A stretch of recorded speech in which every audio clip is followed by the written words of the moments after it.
And today the Senate has resumed officially and will be carrying on with that particular debate and maybe vote as the day goes by after debating completely and of course getting opinions of all the members in the Senate.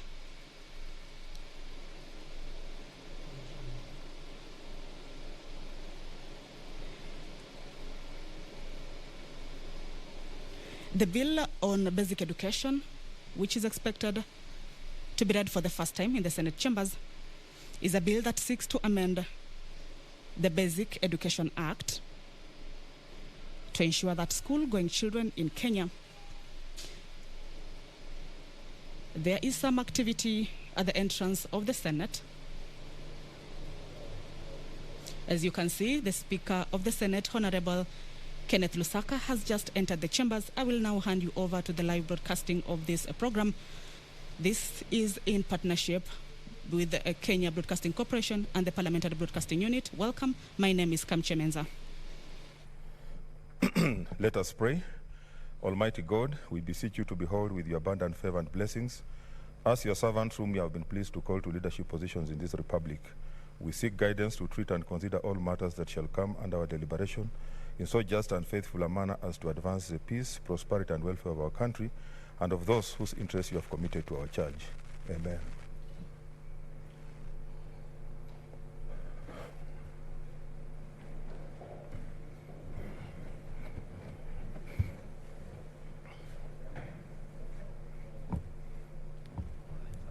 Morning.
Order number 1, administration of oath.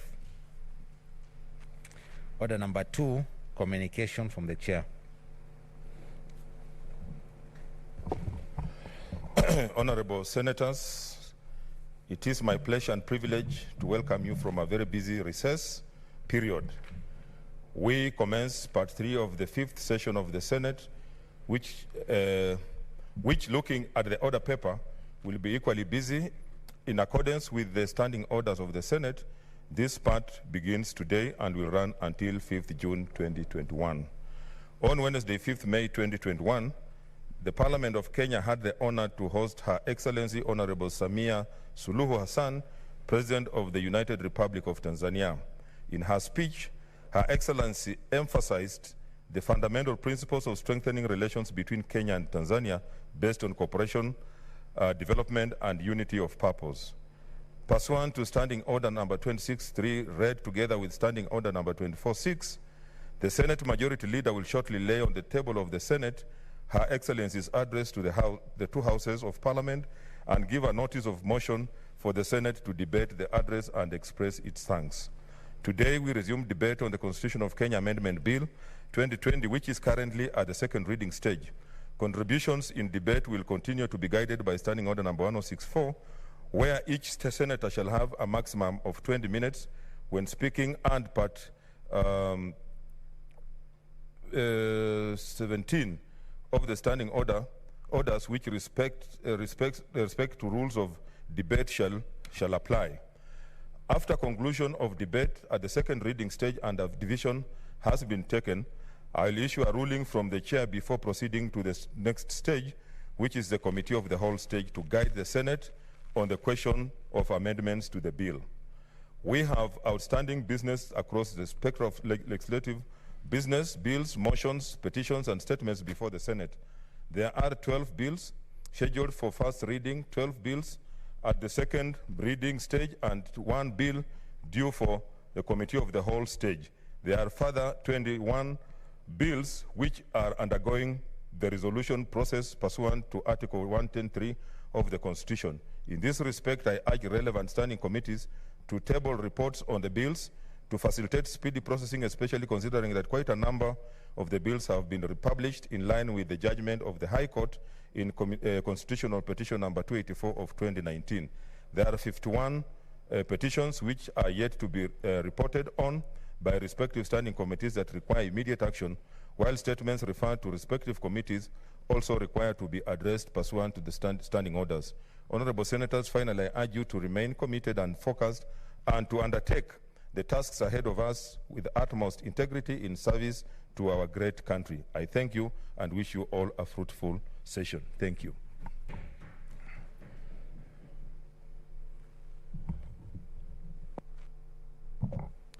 Order number 3, messages. Order number 4, petitions. I will defer petitions to our next sitting. Next order. Order number 5, papers.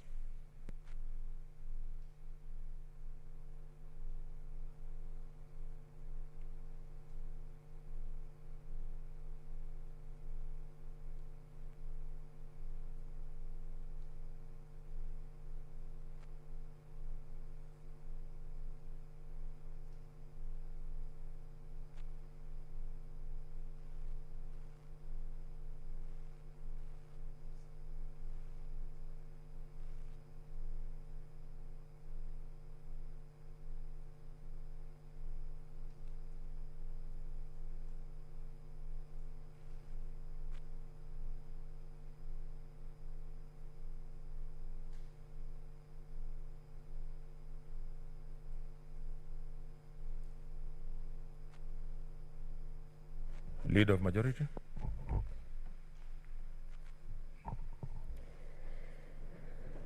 Thank you, Mr. Speaker. Mr. Speaker, sir, I beg to lay the following papers on the table of the Senate today, Tuesday, 11th May 2021. Hotuba ya Mheshimiwa Samia Suluhu Hassan, Rais wa Jamhuri ya Muungano wa Tanzania, akihutubia kikao cha pamoja cha Bunge la Seneti na Bunge la Taifa la Jamhuri ya Kenya, Nairobi, tarehe 5 May 2021. Number 2, response of the Committee on Agriculture, Tourism and Natural Resources of the East Africa Legislative Assembly on the budgetary enhancement in the agriculture sector. Number 3, report of the Committee on Regional Affairs and Conflict Resolution of the East Africa Legislative Assembly on the progress made by the East African Community on the development of its common foreign and security policies. Number 4, budget of the East African Community for the financial year 2021. 5, the East African Community Supplementary Appropriation Number 2 Bill 2020. 6, the East African Community Appropriation Bill 2020. 7, report of the Cabinet Secretary for the National Treasury and Planning to Parliament on new loans contracted by the Government of Kenya from 1st September 2020 to 31st March 2021. And finally, report of the County Government's Budget Implementation Review Report for the financial year 2019-2020. I thank you.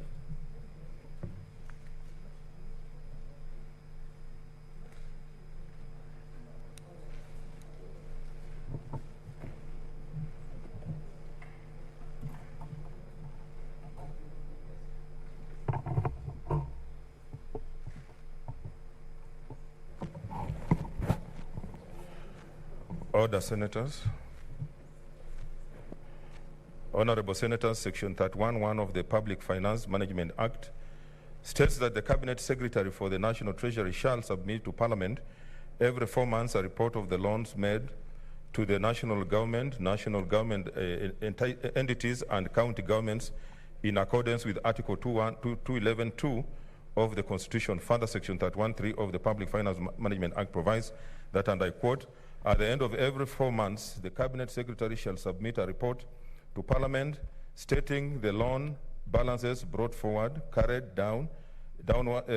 downwings, and amortizations on new loans obtained from outside Kenya or dominated in foreign currency, and such other information as may be prescribed by regulations specifying A, the names of the parties to the loan, B, the amount of the loan and the currency in which it is expected and in which it is payable.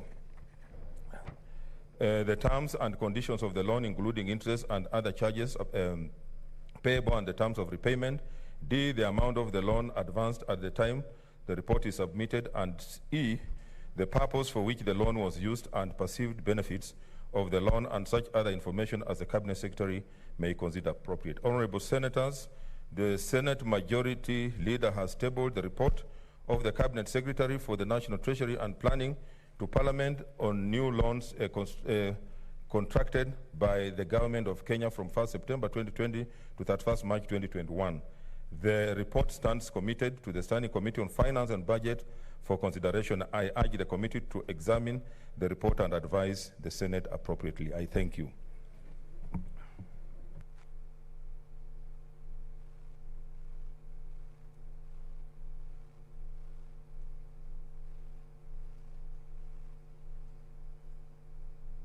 Okay, another paper to be laid. Senator Cheruiyot. Mr. Speaker, sir, I beg to lay the following papers on the table of the Senate today, Tuesday, the 11th of May, 2021. This is a report of the Standing Committee on Finance and Budget on the Salaries and Remunerations Commission Amendment Bill, Senate Bill number 31 of 2020. Mr. Speaker, I beg to lay.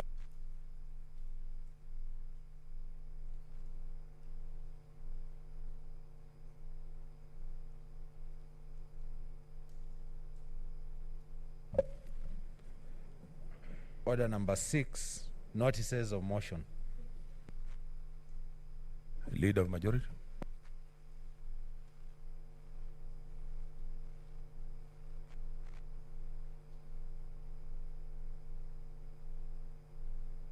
Yes, what's your point of order, Senator Cherargei? I thought, Mr. Speaker, there was a petition you were supposed to read. I had a specific interest on it. Or we have rescheduled? I deferred the petition. Okay, thank you. Okay.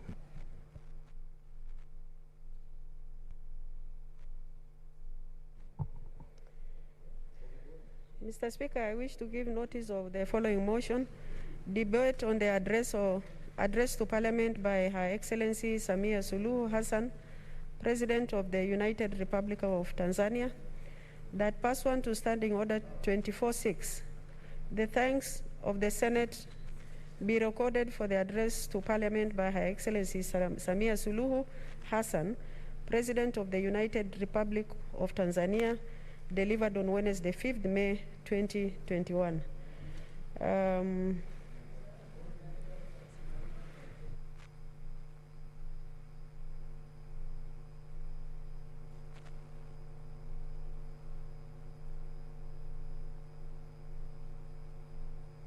Senator Msurve, your notice of motion.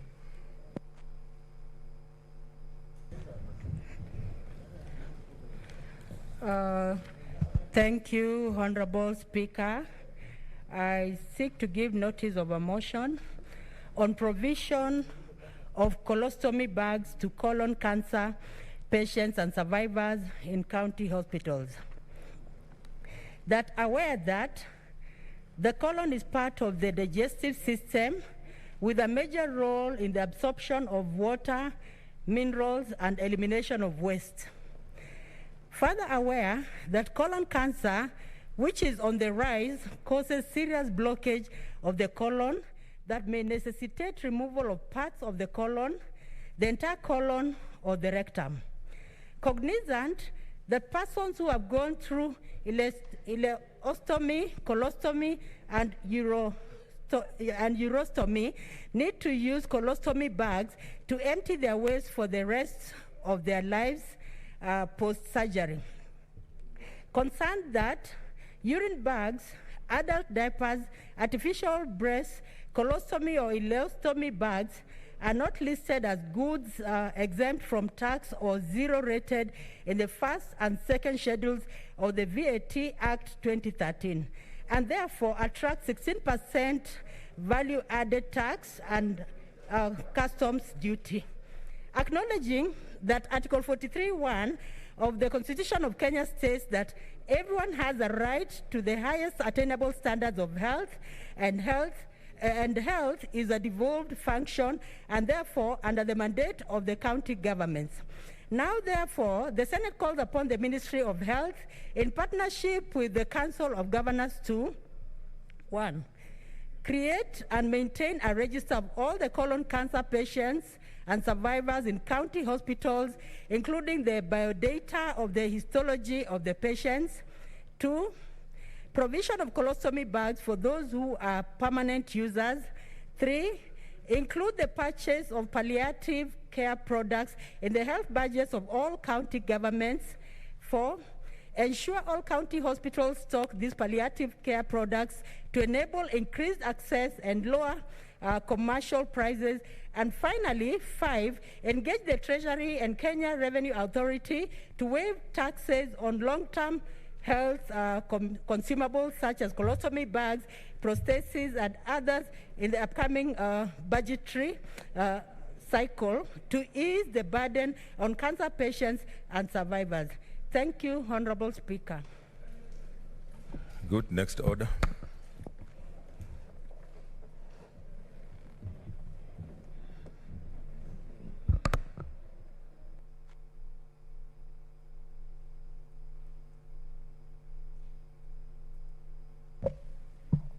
Order number 7, statements. I defer all the statements to next Tuesday. Next order.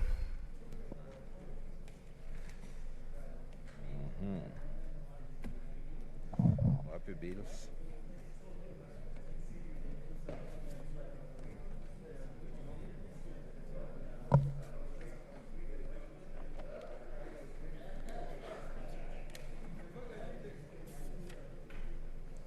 Order number 8, the coffee bill, Senate Bills number 22 of 2020, first reading. A bill for an act of parliament to provide for the regulation, development and promotion of the coffee industry and for connected purposes.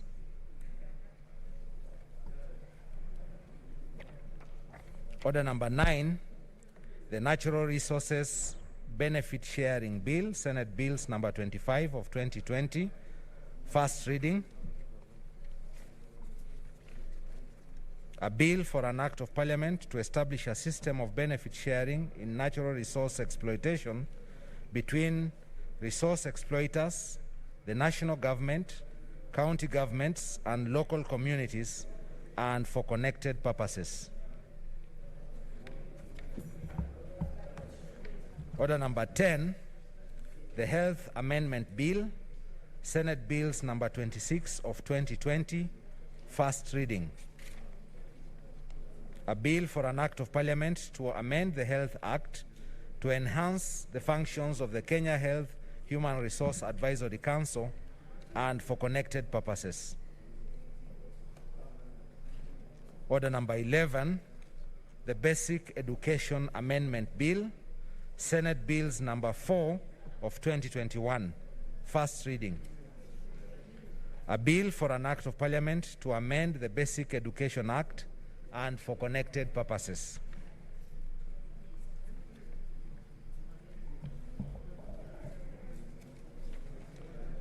Order number 12, the Kenya Sign Language Bill, Senate Bills number 5 of 2021, first reading. A bill for an act of parliament to give effect to Article 7(3)(b) of the Constitution on the promotion and development of the use of Kenya Sign Language, to give effect to Article 54(1)(d), to provide for the inclusion of sign language in education curriculum, to provide for the use of sign language in legal proceedings, and for connected purposes.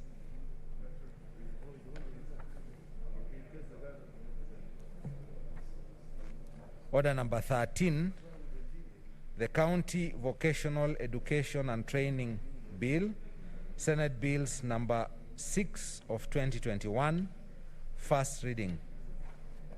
A bill for an act of parliament to provide a framework for the establishment of systems for the administration of training in vocational education and training within a county and for connected purposes.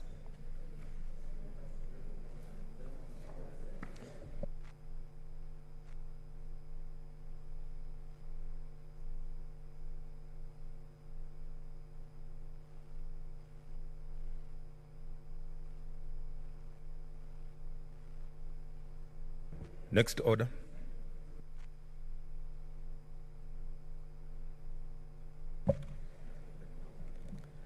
Order number 14, the Constitution of Kenya Amendment Bill 2020, second reading, resumption of debate. Senator Dulo.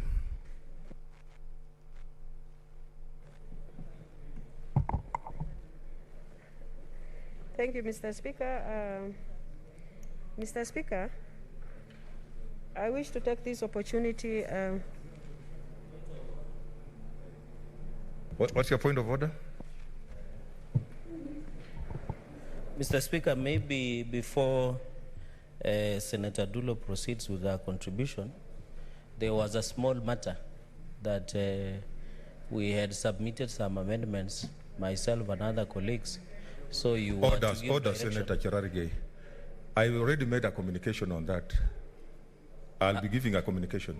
Oh, you'll be giving the ruling? Yes, the ruling. Okay, that is just sort of clarification, and I don't think it is an offense. Why are the people becoming speaker and you are the only speaker? No, they are reacting because I mentioned it and I thought everybody had, including yourself, Senator Dulo. Thank you, Mr. Speaker. Mr. Speaker, I wish to contribute to this amendment bill. And from onset, personally, as a representative of Isiolo County, I am supporting the bill. And Mr. Speaker, my reason of supporting bill is that actually this is a historic moment in our country, Mr. Speaker. And for me, it is normally very important to be on the positive side of the history making than to be on the negative side. Mr. Speaker, I have participated a lot, actually, before various stakeholders, as far as this bill is concerned, when the report of BBI was released. As PPG of Parliament, we had several sessions with the Secretariat of BBI. We managed to present our issues as the counties that are affected by the outcome of this particular bill. Mr. Speaker, we have raised several concerns as far as the bill is concerned, and we managed to achieve some of it, Mr. Speaker. And I wish to state one of the issues that we raised as the counties that are going to be affected, especially on the revenue allocation, Mr. Speaker, the issue of increasing the number of years, especially for the equalization fund, from 10 years to 20 years, which we managed to achieve. Mr. Speaker, we also managed, because there was a proposal to scrap some of the constituencies within our counties. And we managed to save some of the counties, although I know, looking at the record of the census, some people say Isiolo County is one of the counties, Isiolo South is one of the counties, constituencies that were saved. But as far as 2019 census is concerned, Mr. Speaker, Isiolo County has a population of 98,000 people, which clearly means we have not been saved. But there are several counties, even from the ones that benefited from the constituencies, that have been saved as a result of our engagement. And I think that is something worth to note. Again, I sat in the joint committee of the both houses. Mr. Speaker, we looked at this bill, and there were a lot of issues, especially on the errors that we found out concerning the bill. But we had engaged consultants, and I'm sure the previous speakers have mentioned about this. We looked at these errors, and most of them, they were not substantive errors that affect actually the bill itself. And we agreed as a committee that instead of introducing an amendment, because this is not our bill, it's a popular initiative bill, we should not carry out an amendment, and that is what we agreed as a committee. But instead, Mr. Speaker, we agreed that we should have a report that actually point out all the issues that were raised in that particular bill that affects various implementation and various stakeholders, and we managed to capture each and every concerns that affect various stakeholders. Mr. Speaker, it's really hard in a constitution or making or any bill to satisfy everybody. Equally, 2010 Constitution, it has its own challenges, Mr. Speaker, because we didn't actually capture all the issues, and that is why we are having this particular amendment, Mr. Speaker. And I think it's important that we manage to capture the most important concerns and the things that are really affecting certain stakeholders. We should be able to make recommendations and make sure that they have been implemented.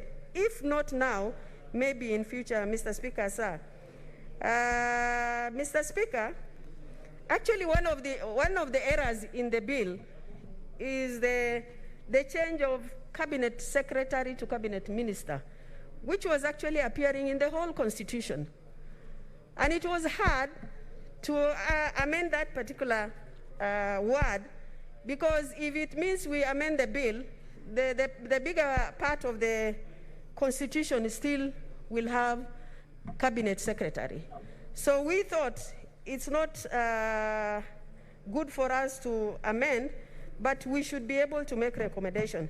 Mr. Speaker, one of the good things that I really feel that we achieved as a House is the revenue increase to 35%. I know this is a matter that this Senate had been fighting for a very long time, although severally from the last Senate to current Senate, we had been shortchanged by the governors, Mr. Speaker.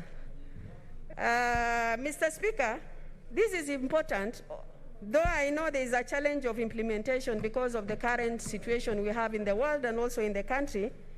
Increasing revenue from 15 to 35 is an improvement. It's also something that Senate was fighting for a very long time. It's an achievement for us. I know some of our counties might not majorly benefit from that, but I remember when we had a revenue allocation formula in this House, we really fought so hard. And I thank the members who supported us, especially Nairobi, Kakamega, and the rest. When some of us were losing, those counties supported us. And I'm really proud that a county like Isiolo, we managed to receive an increase of 560 million, which is an achievement. I know that the increase of the revenue to 35% for us might not be that high, but currently we are not losing any revenue, Mr. Speaker. Mr. Speaker, Article 203, which I have an issue with, and which we presented as PPG and the rest of the counties that are affected, especially the 7 counties. Mr. Speaker, this is a formula that was introduced in support of the ideologies that were raised here, 1 man, 1 shilling, which I think implementation of the same might be impractical. But I think this formula, if it is actually implemented, it's going to affect certain counties. But the committee, the joint committee made a recommendation, and I think even when we made, when we passed the revenue allocation formula, there was a principle this House developed that no county should lose revenue allocation.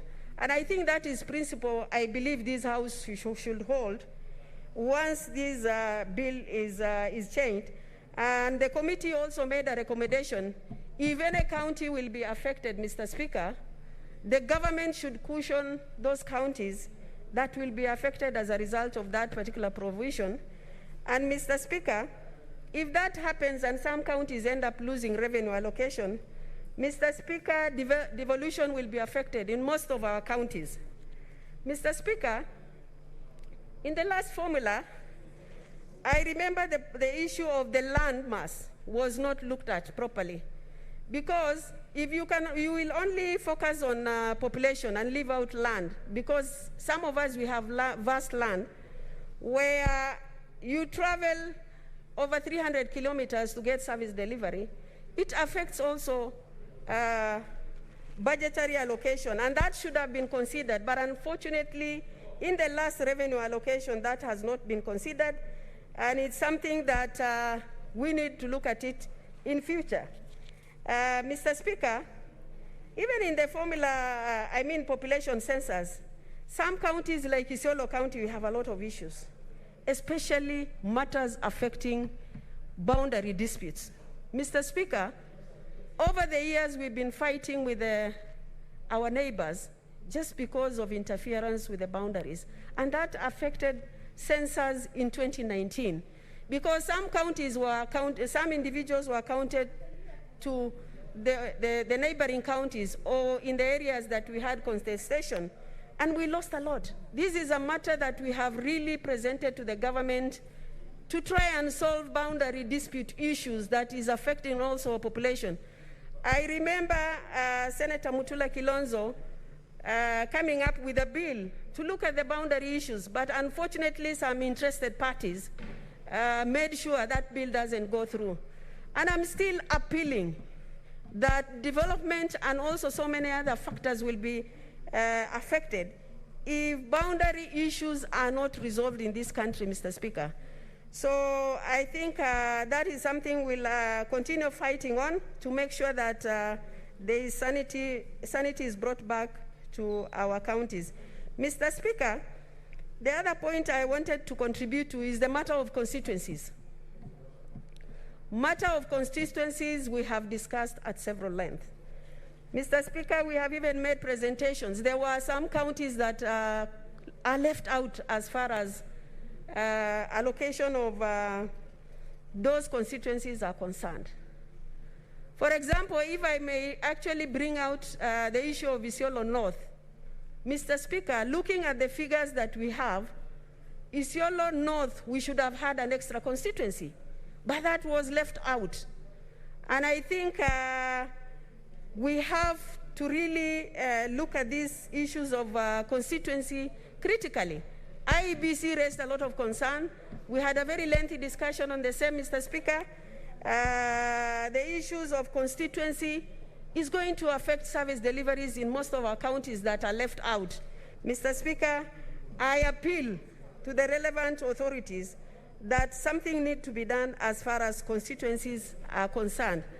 And Mr. Speaker, with that, I wish to support the bill, and I hope the recommendation by the committee, which is actually a very huge document and very important recommendations that the committee made as far as the issues are concerned, will be implemented even when this bill is going to be passed by this House and also during referendum. I thank you, Mr. Speaker.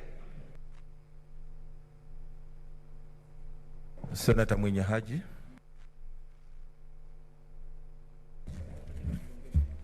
Asante Mheshimiwa Spika kwa kunipa fursa hii kuchangia mswada wa marekebisho ya katiba ambao umeletwa katika bunge la Senate. Kwanza, Mheshimiwa Spika, ningependa kuwapongeza waasisi wa mswada huu kwa kutupa fursa ya kuweza kurekebisha katiba yetu wakati ambapo tuna amani wala hatuna msukosuko wowote katika jamhuri yetu ya Kenya. Mheshimiwa Spika, katiba yetu katika kifungu cha kwanza inasema kwamba uwezo umepewa wananchi ambao watakana utekelezwe kulingana na katiba. Nguvu zote zimerejeshwa kwa wananchi, Mheshimiwa Spika, ambao nguvu zile atakana zitekelezwe kulingana na katiba inavyoamrisha. Kifungu cha pili, Mheshimiwa Spika, inasema kwamba hakuna mtu ama taasisi yoyote ya kiserikali ambayo inaweza kutekeleza majukumu yoyote isipokuwa iwe imeruhusiwa na katiba hii.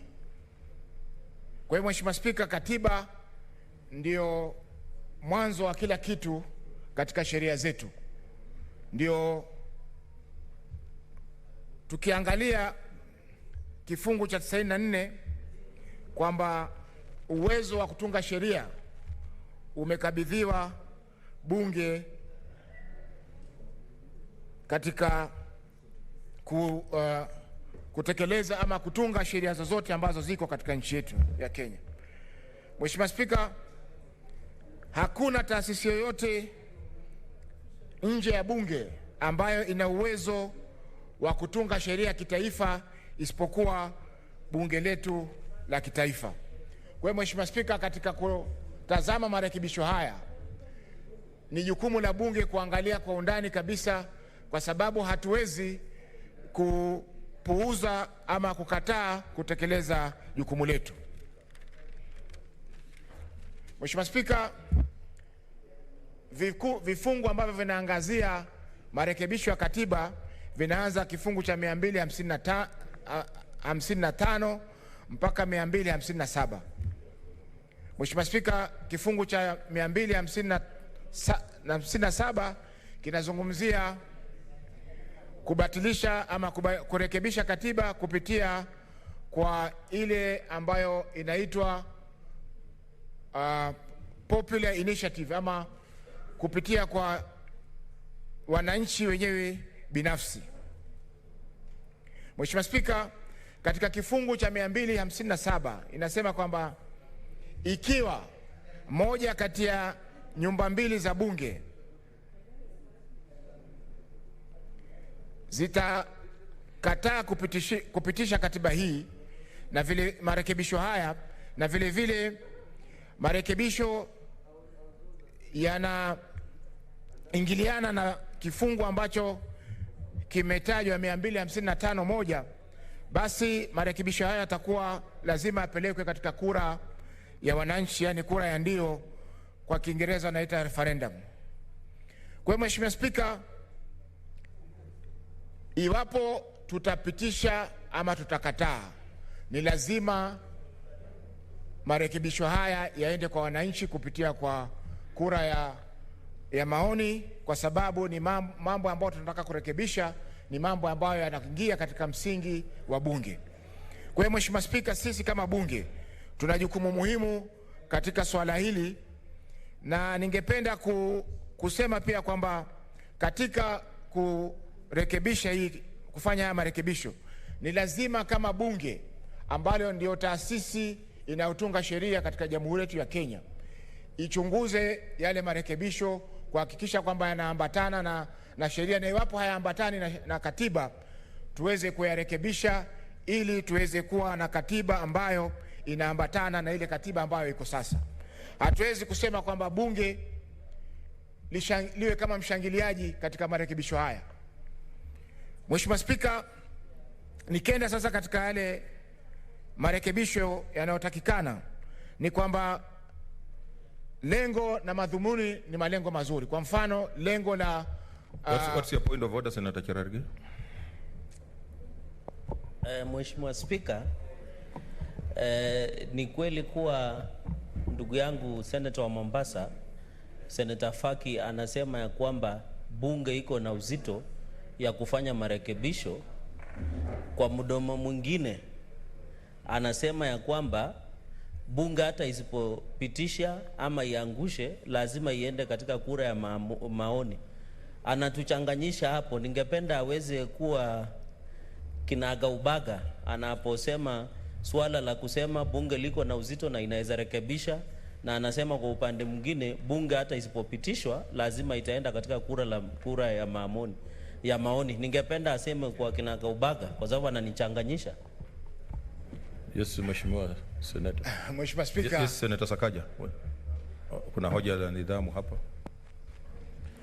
Bwana Spika, bunge la Senate liko na kanuni na kuchanganyishwa sio hoja. Kanuni zetu zinasema wazi ya kwamba kama yule ambaye anazungumza amekiuka sheria au kanuni za Senate, yule ambaye anajaribu kumkosoa lazima aseme ni kipenge kipi ambacho amekiuka. Isiwe tu kwa sababu ukubaliani unaleta hoja la mjadala. Bwana Spika, unakumbuka wiki iliyopita vile nilikuwa natoa hoja zangu, karibu dakika 20 zilichukuliwa na watu ambao hawakubaliani. Si ati kulikuwa na jambo ambapo nilikuwa nimekiuka kanuni, lakini kwa sababu walikuwa hawakubaliani na mjadala, na hilo ni hoja la mjadala. So Bwana Spika, tafadhali ningeomba ya kwamba ili Mheshimiwa Faki ama yule mwingine ambaye atakuwa anachangia endelee kwa mswada huu, instead of badala ya kusimama kutoa hoja ya mjadala kwa sababu kubaliana naye, wacha amalize alafu utapata nafasi ulete mjadala wako. Lakini hii kila saa kusimama kusema hoja lakini kwa sababu ukubaliana na hiyo point au hiyo swala au hoja ambalo wenzako wametoa, Bwana Spika, inaenda kinyume na sheria zetu kama Senate. Bwana Spika. Okay, Senator Faki. Endelea.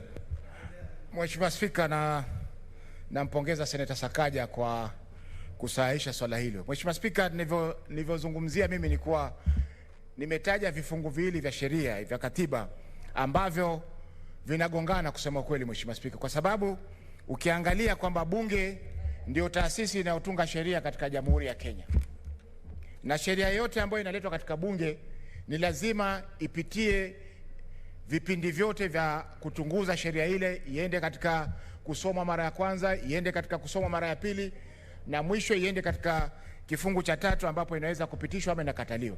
Kwa hivyo katika vifungu hivi vitatu majukumu ya bunge ni nini? Je, bunge ni kuangalia tu na kama mshangiliaji na kuacha, ama bunge lina jukumu la kuweza kuichunguza sheria ile na kuona kwamba inaambatana na katiba kwa sasa na vile vile inaambatana na zile sheria nyingine za kimataifa ambazo zinahusika na zinatumika katika nchi yetu ya Kenya. Kwa hiyo Mheshimiwa Spika, hakuna kuchanganyika kokote hapo ambako Senator wa Nandi ameweza kuchanganyika. Mheshimiwa Spika, nikizungumzia vile vipengele tofauti, nimesema kwamba malengo ni mazuri, lakini je, tutaweza kurekebisha, tuweza kutekeleza malengo yale ambayo yametangazwa kwamba tunataka kujumuisha kila mtu katika nchi yetu ya Kenya. Lakini tukiangalia kwa sasa ambapo pia sheria ziko, bado hatujakuwa na ujumuishaji wa kila kabila ama kila taifa katika nchi yetu ya Kenya. Mheshimiwa Spika, tukiangalia katika makazi yanayotolewa, zile kazi kubwa ambazo zinatolewa ni kwamba zinalenga jamii moja. Majuzi tulikuwa Kupwani kule na kamati ya uwiano ikiongozwa na Senator Shionga, ambapo tulikuwa tuangazia swala la kuajiriwa kwa mkurugenzi mkuu wa Kenya Maritime Authority, na tuliona pia kwamba pale kwamba Mheshimiwa Spika, japokuwa mkurugenzi yule hakuwa amehitimu kupata kazi ile, alikuwa amepewa kazi ile kulingana na vile wakubwa wake wote katika wizara ya usafiri wanatoka katika jamii moja na wanatoka katika eneo moja. Kwa hiyo Mheshimiwa Spika, hili swala la inclusivity, yani kujumuisha kila mtu katika Kenya, je, litaweza kutekelezwa kisawasawa? kama sisi watu wa Pwani tutaweza kupewa nafasi moja ya prime minister ama nafasi moja ya deputy president kama watu wa Pwani, Mheshimiwa Spika? Wakati sasa, Mheshimiwa Spika, inaonekana tunabaguliwa wazi. Hata zile nafasi za kuteuliwa kwa mfano katika bunge, sisi watu kama watu wa Pwani, Mheshimiwa Spika, hatuzipati. Jambo la pili, Mheshimiwa Spika, ni kuwa hii swala la inclusivity isiwe ni kwamba tunapakwa mafuta kwa mgongo wa chupa, tupitishe alafu baadaye tunaachwa mataani kama tumeweza kuachwa muda uliopita. Jambo la pili, la tatu, Mheshimiwa Spika, ni ofisi ya ombudsman katika taasisi ya mahakama. Mheshimiwa Spika, taasisi ya mahakama, Mheshimiwa Spika, inatakana iwe iko huru bila kuingiliwa na taasisi yoyote ama na upande wowote katika masuala haya. Mheshimiwa Spika, kuwepo kwa huyu anaitwa ombudsman kwa hakika utaleta mtafaruku katika taasisi ya mahakama, kwa sababu jaji akata anaandika hukumu yake atakuwa anaangalia kwenye bega lake, je, naangaliwa na nani katika swala hili, na hii itasababisha kuwa mahakama itakosa uhuru, na mahakama inapokosa uhuru, Mheshimiwa Spika, haki za binadamu zitaweza kudhulumiwa katika nchi yetu na tutakuwa hatuna amani, kwa sababu kila mtu atakuwa na shida ya haki hizi. Mheshimiwa Spika, hapo awali nafikiri ilikuwa mwaka 1982 kulikuwa kuna kulikuwa na mswada bungeni wa kubadilisha katiba. Kama sikukosea, ilikuwa inataka kuondoa ile inaitwa kwa Kiingereza security of tenure ya majaji wa mahakama zote za Kenya. Mheshimiwa Spika, wengi walioko katika chama cha mawakili wa Kenya walipinga swala hili kwa sababu ilikuwa inapunguza uhuru wa majaji kusimamia swala hili. Mheshimiwa Spika, mahakama ni taasisi ambayo inafaa iongezewe nguvu kuliko kupelekewa makachero ama majasusi wa kuweza kuwachunguza majaji wanafanya nini. Mheshimiwa Spika, tatizo kubwa la mahakama hivi sasa ni kwamba wamepunguziwa ruzuku, na katiba ilikuwa imeweza kufikiria kwamba mahakama ili iwe huru na iamue haki kisawasawa ni lazima iwe na fedha zake peke yake, iwe na uwezo wake wa kufanya kila jambo. Lakini kwa sasa, Mheshimiwa Spika, mahakama zetu zimefungwa na upande wa utekelezaji, yani executive, na hivi sasa ni kwamba mahakama hazina uhuru wa kutosha kuhakikisha kwamba wanatekeleza majukumu yao kisawasawa. Mheshimiwa Spika, kwa sababu hiyo swala kama hili la kuleta kachero ama huyu ombudsman kusimamia kufanya uchunguzi katika mahakama, swala hili Mheshimiwa Spika litaleta mtafaruku na vile vile litasababisha kwamba uhuru wa mahakama kuweza kupungua. Mheshimiwa Spika, ningeweza pia kupongeza kwamba kuna mambo mazuri ambayo yamekuja katika marekebisho haya. Kwa mfano, marekebisho ya kuweka youth fund. Hilo ni swala zuri sana la kuhakikisha kwamba vijana wetu wanapata makazi, vijana wetu wanapata njia za kuweza kujikimu kimaisha bila ya kuweza kutegemea watu. Mheshimiwa Spika, swala ambalo pia litaweza kuleta utata ni swala la kuchagua uchaguzi wa seneta wa mwanamke na seneta mwanamume katika bunge hili. Mheshimiwa Spika, sisemi kuwa kina dada zetu maseneta ama wabunge wanawake hawana jukumu la kutekeleza, lakini Mheshimiwa Spika, wale wabunge wanawake ambao wanahudumu katika bunge la kitaifa hivi sasa wanafanya kazi kubwa kule kuliko hapa kuja kuweza kupitisha tu masuala ya fedha na masuala mengine ambayo hayana uzito wa moja kwa moja kwa yule mwanamke aliyeko na vijana walioko katika nchi yetu ya Kenya. Mheshimiwa Spika, zile fedha ambazo wanapata viongozi wa kina mama katika bunge la kitaifa zinasaidia pakubwa kutatua matatizo ya kielimu, matatizo ya kiuchumi na matatizo mengine ya huduma ambazo wanapata wananchi kwa sasa. Kwa hivyo tukiondoa kule tuwalete katika bunge la Senate, ndio tutajaribu kutekeleza ile tunaita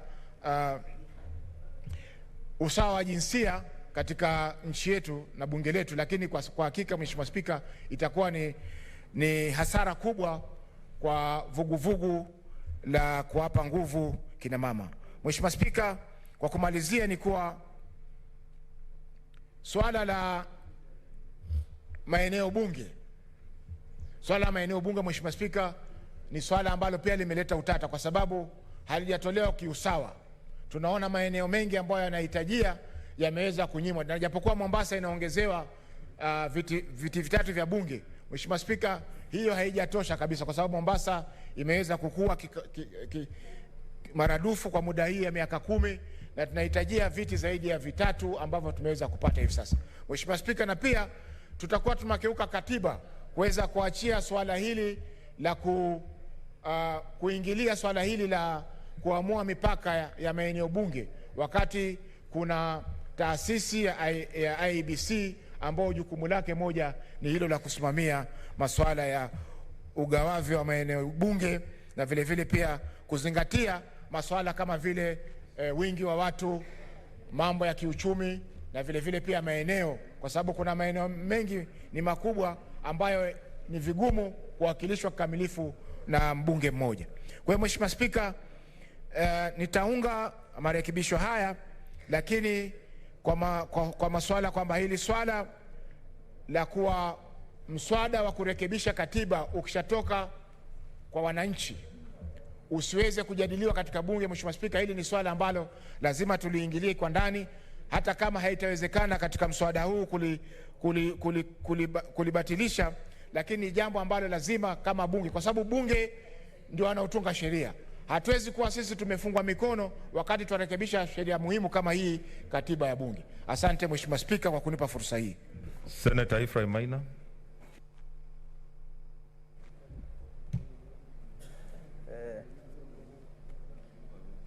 Thank you, Mr. Speaker, for giving me this opportunity to contribute to this important historic bill in our country.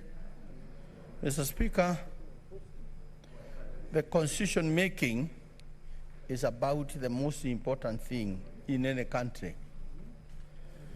And Mr. Speaker, we made the 2010 constituencies, and I, for one, had issues that I felt were never covered. And the issues, one issue I can name outright is the issue of constituencies, Mr. Speaker. Therefore, this bill is intending to actually try to mitigate some of the things that were not right. And even now, there are things that will not be right after this bill, which we expect will be handled later. Mr. Speaker, when I like to support this bill, I must also, Mr. Speaker, point out some of the things that we will still need the Kenyans and us to bear in mind as we move forward. Mr. Speaker, the basis of democracy is one man, one vote, Mr. Speaker. And any country that wishes to have justice to its populace must try to achieve that. Mr. Speaker, in the 2010 Constitution, I actually ended up personally going to court, a case that has never been concluded to this day, because I felt that, especially my area, Nyeri County, we were left actually unfairly, whereas we felt we needed a constituency. Mr. Speaker, as I speak, I must say, even now, the area that made me go to court, the area that is known as Kieni in Nyeri County, is still left without a constituency. But nevertheless, Mr. Speaker, it has been explained, and it's my sincere hope, as we move forward, the institutions like the IBC will also continue looking at this matter of constituencies whenever there may be an issue, like that issue in Nyeri of Kieni constituency and the other Madeira constituency. Mr. Speaker, I ended up in court. The case was the first time the judge did that. We were right that constituencies had not been done lightly. That is in the 2010 constituencies. And to this day, it remains on record. Mr. Speaker, then we come to the issue of devolution.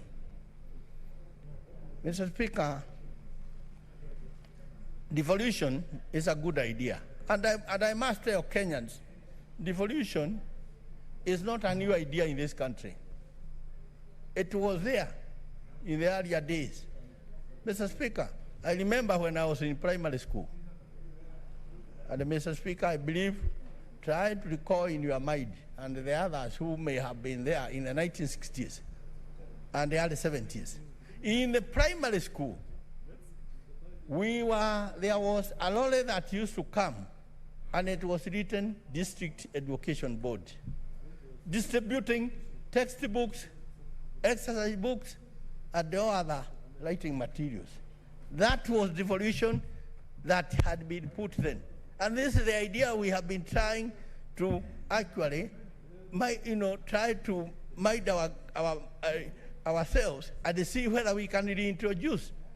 And Mr. Speaker, at the same time then, the then district commissioner, who was in charge of a county, of the present day counties, had various departments, agriculture, health, security, roads, and they all used to be done at the district headquarters.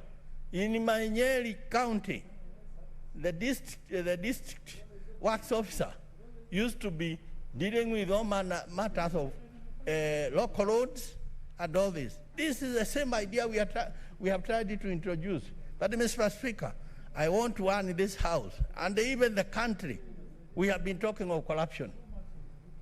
I want to say today, I personally, and from all the records, from all the reporting that has been done, 80% of the resources that goes to the counties does not end up being used efficiently and for the purpose it is intended.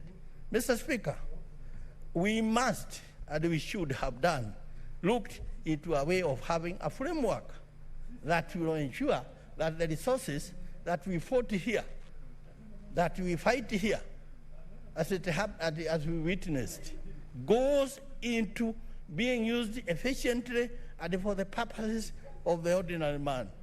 But Mr. Speaker, we have been witnessing in this country.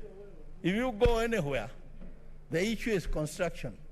And I'll tell you, construction of houses, construction of mortuaries, construction of feeder roads, some going into nowhere, construction of all manner of things, from fences, construction of even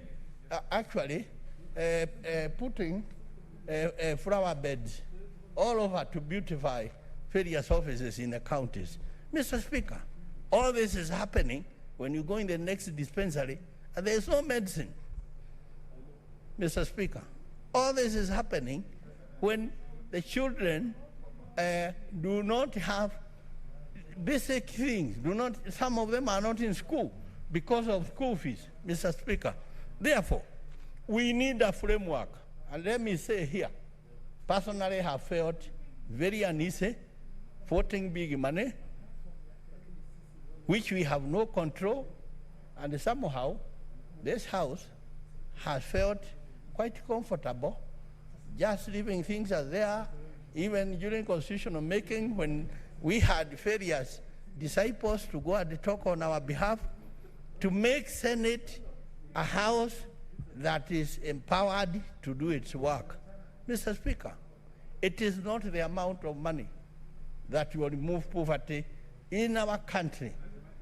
It is the management, it is the commitment, it is the conscious commitment to the welfare of man that will actually get off the poverty in this country and the suffering of the common people, Mr. Speaker. Therefore, I want to say, even after passing this bill, there is need to look if Senate truly is here for devolution, you are not here just to vote money, to go, to be wasted, to be stolen, and all those kind of things, Mr. Speaker, for going to trips abroad. This House should have a system linked to the Attorney General where we can be making sure that any cent voted here goes into the right use, Mr. Speaker. Mr. Speaker, we as a country, we must also try to create unity in this country. I listened the other day where I also interjected. People are sitting here, Mr. Speaker, and saying,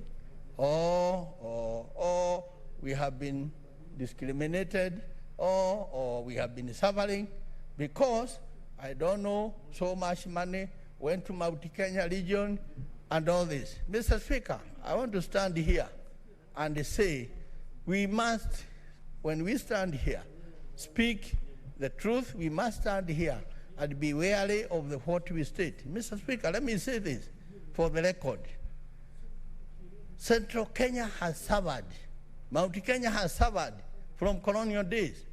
There is no kind of favoritism that is talked about. They have suffered during the struggle for the independence of this country.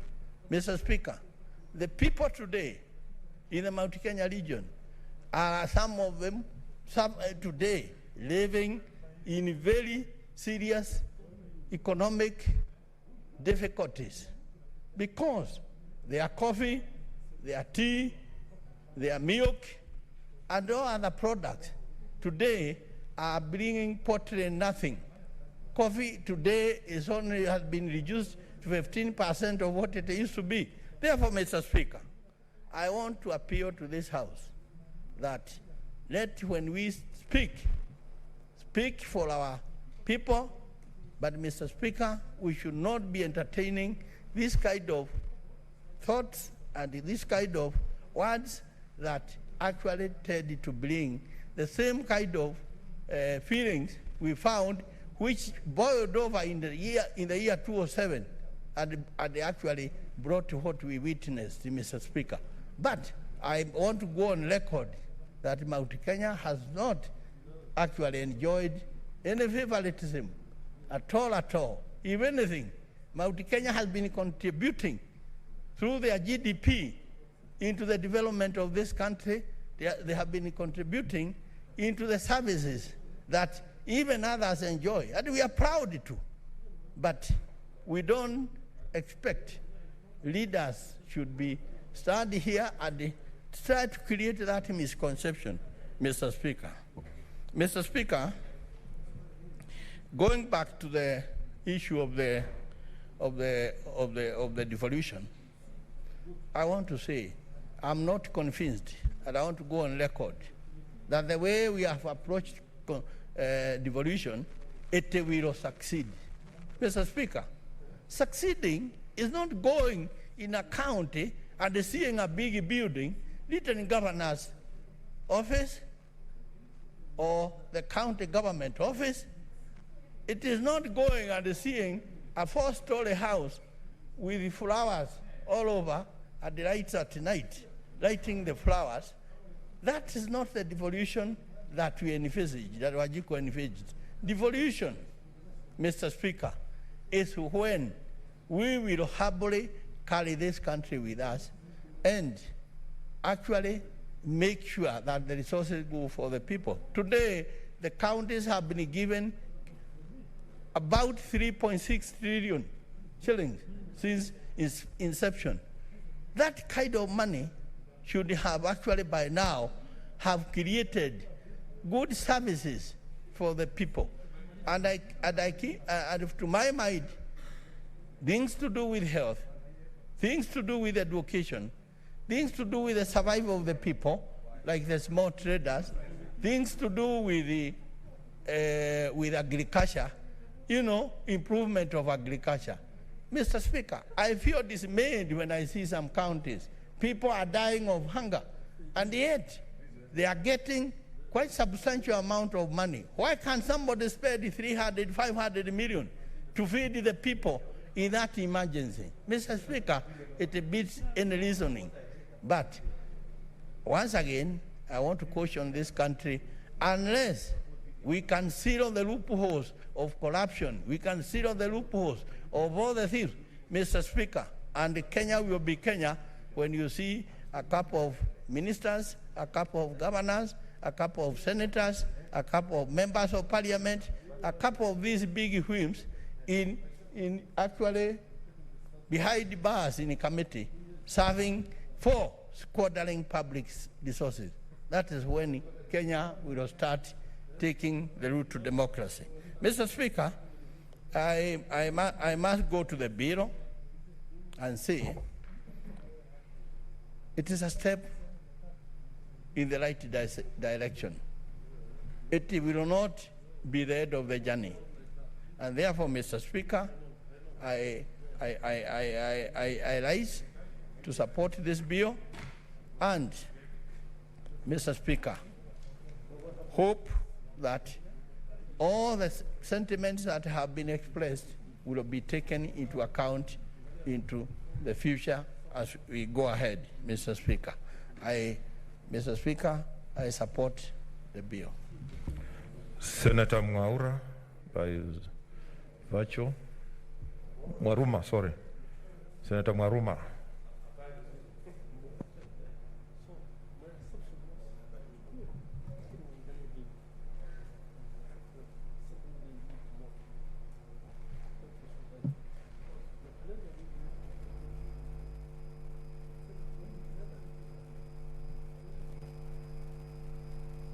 We can't hear you.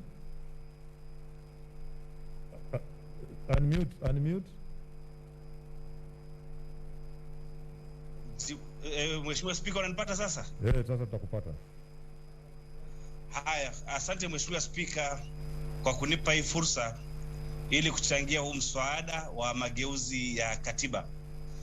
Kwanza Mheshimiwa Spika, ningependa kujibu swali ambalo limeulizwa ya kama huu ndio wakati mufti wa kubadilisha katiba, ama kama kuna uzuri wowote wa kubadilisha katiba huu wakati.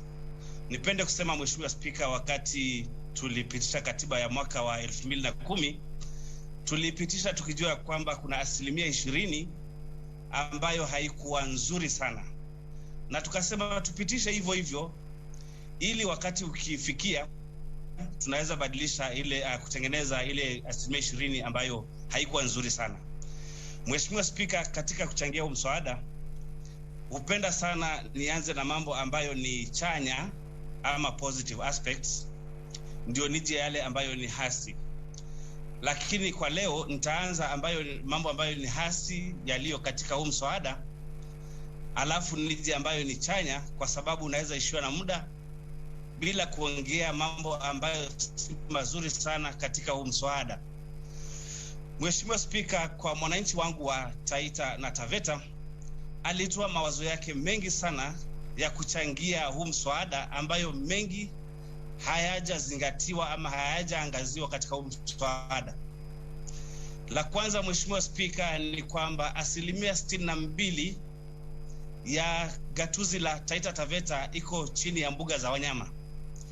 Kwa hivyo katika mapendekezo ya Taita na Mtaveta tulisema ya kwamba ile mbuga ya wanyama ipate kuwa game reserve badala ya vile ilivyo national park, ili mwananchi wa Taita Taveta afaidi moja kwa moja kutokana na rasilimali ya mbuga za wanyama. Hilo halijaangaziwa ama halijawekwa katika huu mswada, na kwa hivyo mwananchi naye mwakilisha wa Taita Taveta hana furaha. Ukiangalia Mheshimiwa Spika, mbuga ya wanyama ya Masai Mara iliyo katika eneo bunge la Narok inafaidi wale wananchi na pesa nyingi sana, ile tunaita on source revenue. Lakini kwetu hatupati faida hata kidogo, lakini tunapata maafa. Kama tunavyoongea saizi kule katika eneo bunge la Voi, maeneo ya Buhuta, wanazika mtu leo kwa sababu aliuawa juzi na ndovu aliyemfuata mpaka shambani kwake. na mimea inaliwa na wanyama, lakini kupata fidia yenyewe imekuwa ni ngumu, na kupata pesa za kutumia kuweka nyaya za stima ama fence, electric fence, imekuwa pia ni shida. Lakini ingekuwa ni game reserve, tungeweza kujitengenezea nyaya za stima ili kuzuia wanyama wasiue binadamu na pia wasiharibu mimea na kuua wanyama wetu. Na pia swala la pili ni swala la kufaidi kutokana na madini. Taita Taveta kuna madini mengi sana, lakini ilivyo sasa watu wanaovuna ni watu wa nje, na hata kupata zile royalties ambazo zimeangaziwa katika vipengee vya Mining Act, hatupati hizo royalties. National government imeshikilia hiyo pesa ambayo inayolipwa, na hawataki kupatia Wataita na Wataveta pesa zao. Kwa hivyo haya masuala mawili tulisema ni vizuri yaangaziwe katika BBI, kwa sababu BBI ilikuwa ni kujibu maswali ya kwa nini mwananchi wa Kenya hana furaha. Mwananchi wa Taita hana furaha kwa sababu ana rasilimali nyingi, lakini yeye ndio maskini zaidi katika nchi ya Kenya. La haula, ningependa kusema kwamba kuna masuala fulani ambayo yaliangaziwa katika mswada wa BBI ambayo yatafanya labda to support hii mswada. Katika kutengeneza katiba huwezi pata yote right, ama huwezi pata yote vile unavyotaka. Kuna mengine utapata mazuri na mengine ambayo hayakufurahishi. Mheshimiwa Spika, yanayotufurahisha katika huu mswada wa BBI, la kwanza ni maeneo bunge. Gatuzi la Taita Taveta liko na registered voters around 1200 na maeneo bunge ni 4. Sasa kama huu mswada wa BBI usipopita, basi yale maeneo bunge yataenda kupungua na labda tubakie na mawili ama matatu. Tukipoteza gatuzi eneo bunge moja, Mheshimiwa Spika, ni kwamba tunapoteza kama 140 million ama milioni 140. Tukipoteza mawili tunapoteza milioni 280, 280 million. Kwa hivyo sisi tunashukuru mswada wa BBI kwa sababu umesema kwamba eneo bunge ama maeneo bunge yote 4 yatabakia kati ya huu mswada wa BBI unapopita. La pili, Mheshimiwa Spika, ni kutia nguvu ugatuzi ama strengthening ya devolution kupitia kuleta rasilimali nyingi zaidi katika magatuzi. Saizi katiba ya 2010 ambayo tunabadilisha inasema ya kwamba 15% iweze kuenda kwa magatuzi. Hiyo ndio pesa ya chini zaidi. Lakini huu mswada wa BBI unasema ya kwamba pesa itaenda kuongezeka mpaka 35%. Wale wanaopinga BBI, Mheshimiwa Spika, wanasema ya kwamba kama imekuwa ngumu kuleta 15% katika magatuzi, je, hii 35% itatoka wapi? Mheshimiwa Spika, wakati tukipigana na ugavi wa rasilimali tulikuwa tunapigania pesa iongezwe kutoka bilioni 316.5 billion na iongezeke mpaka 370. Iliweza kuongezeka na pesa zingine zilitoka kwa zile zinaitwa grants zikafanywa kuwa shareable revenue. Saizi kuna pesa nyingi ambayo inabakia katika serikali kuu, Mheshimiwa Spika, ambayo kama ingeweza kuletwa kwa magatuzi tunaweza fikia hii 35%. Kwa mfano, kuna pesa ya kera, kuna pesa ya kura, na hizi barabara zinazotengenezwa na kura na kera zote zinatengenezwa katika counties.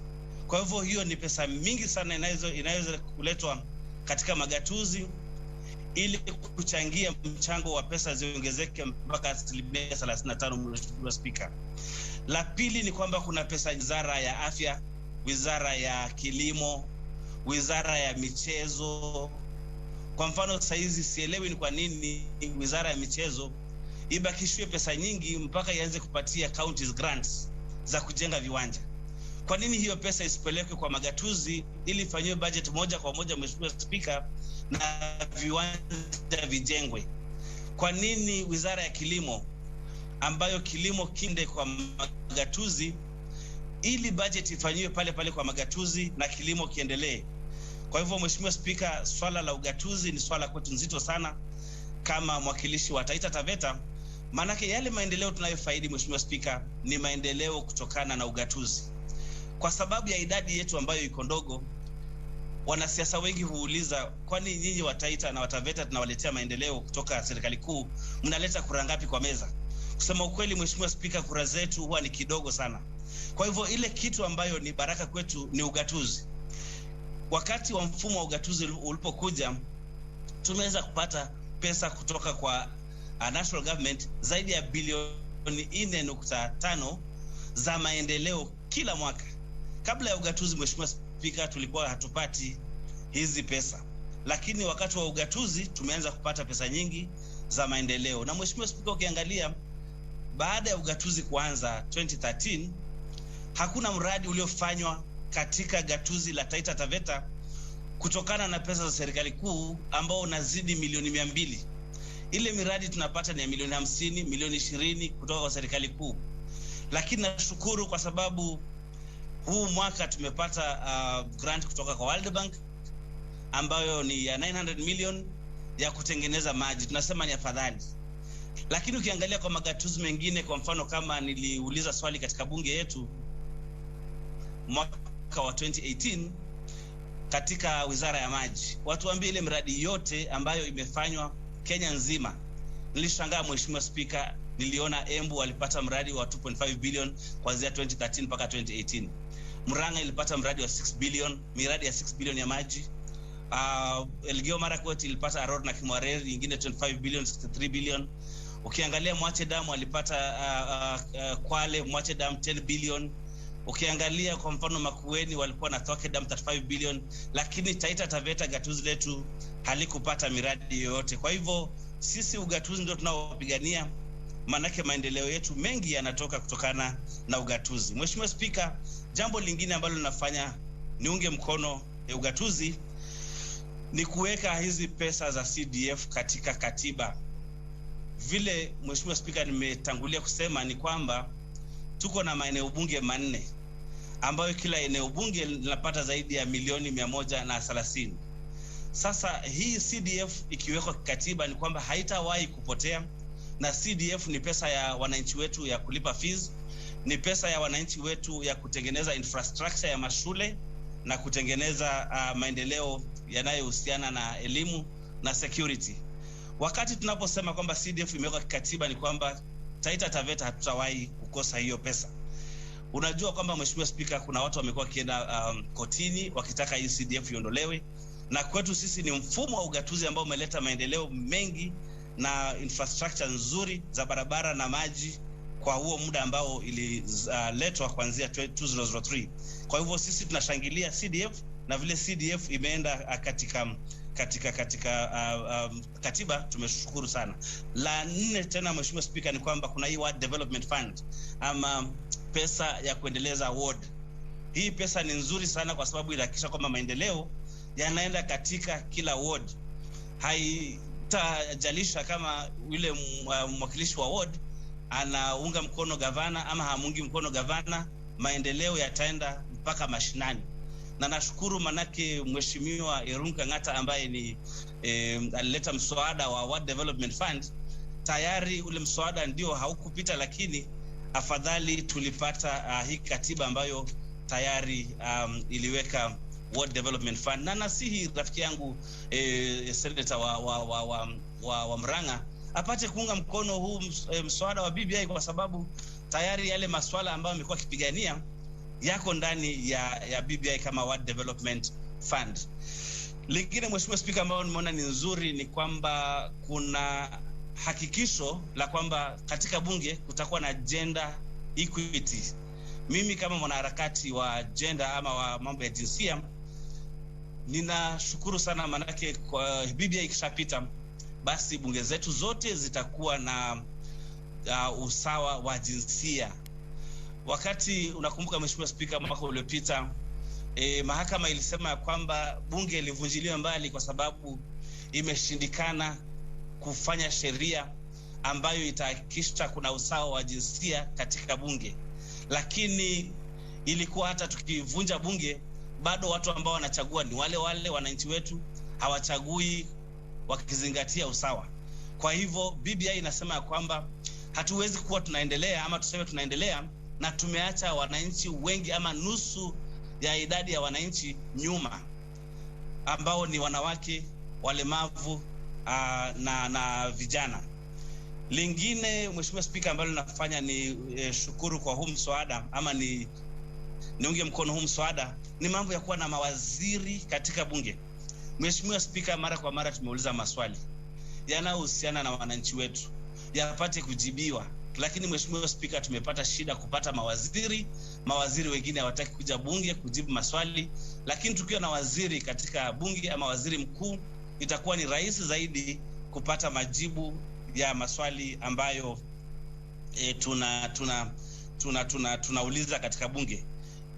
Yale maswala ambayo labda hayako vizuri katika Kenya yetu ama katika serikali yetu saizi ni kwamba ugatuzi ni kitu nzuri, lakini sasa kutoa pesa treasury kuzipeleka kwa magatuzi zifanye maendeleo ndio imekuwa kizungumkuti. Lakini mimi niko na imani kwamba tukiwa na uongozi mzuri ambao unaangalia mambo ya fedha, ambao unamaliza mambo ya ufisadi, basi tutakusanya pesa za kutosha, tutakusanya pesa kwa wakati unaofaa, ili ziende kwa magatuzi zifanye maendeleo. Mheshimiwa Spika, kitu ambayo inaua maendeleo katika nchi yetu tukufu ya Kenya ni mambo ya ufisadi. Tunaambiwa leo ya kwamba bilioni 2 zinapotea kila siku. Tukifunga hiyo mfereji ya ufisadi, basi zile pesa za kwenda kufanya maendeleo mashinani zitapatikana, na kwamba tutazidi kudumisha huu ugatuzi. Na saizi pia mambo yamekuwa magumu zaidi kwa sababu ya hili janga, Mheshimiwa Spika, la corona. KRA hawakusanyi ushuru inavyopaswa, lakini hili janga litaenda kuisha, halitatoka nalo milele. Na kuna watu, Mheshimiwa Spika, wanaouliza hivi sasa hii ni wakati unaofaa wa kubadilisha katiba tukiwa na janga la corona? Lakini huu mchakato ulianza wa kubadilisha katiba ulianza hata kabla hili janga kuja.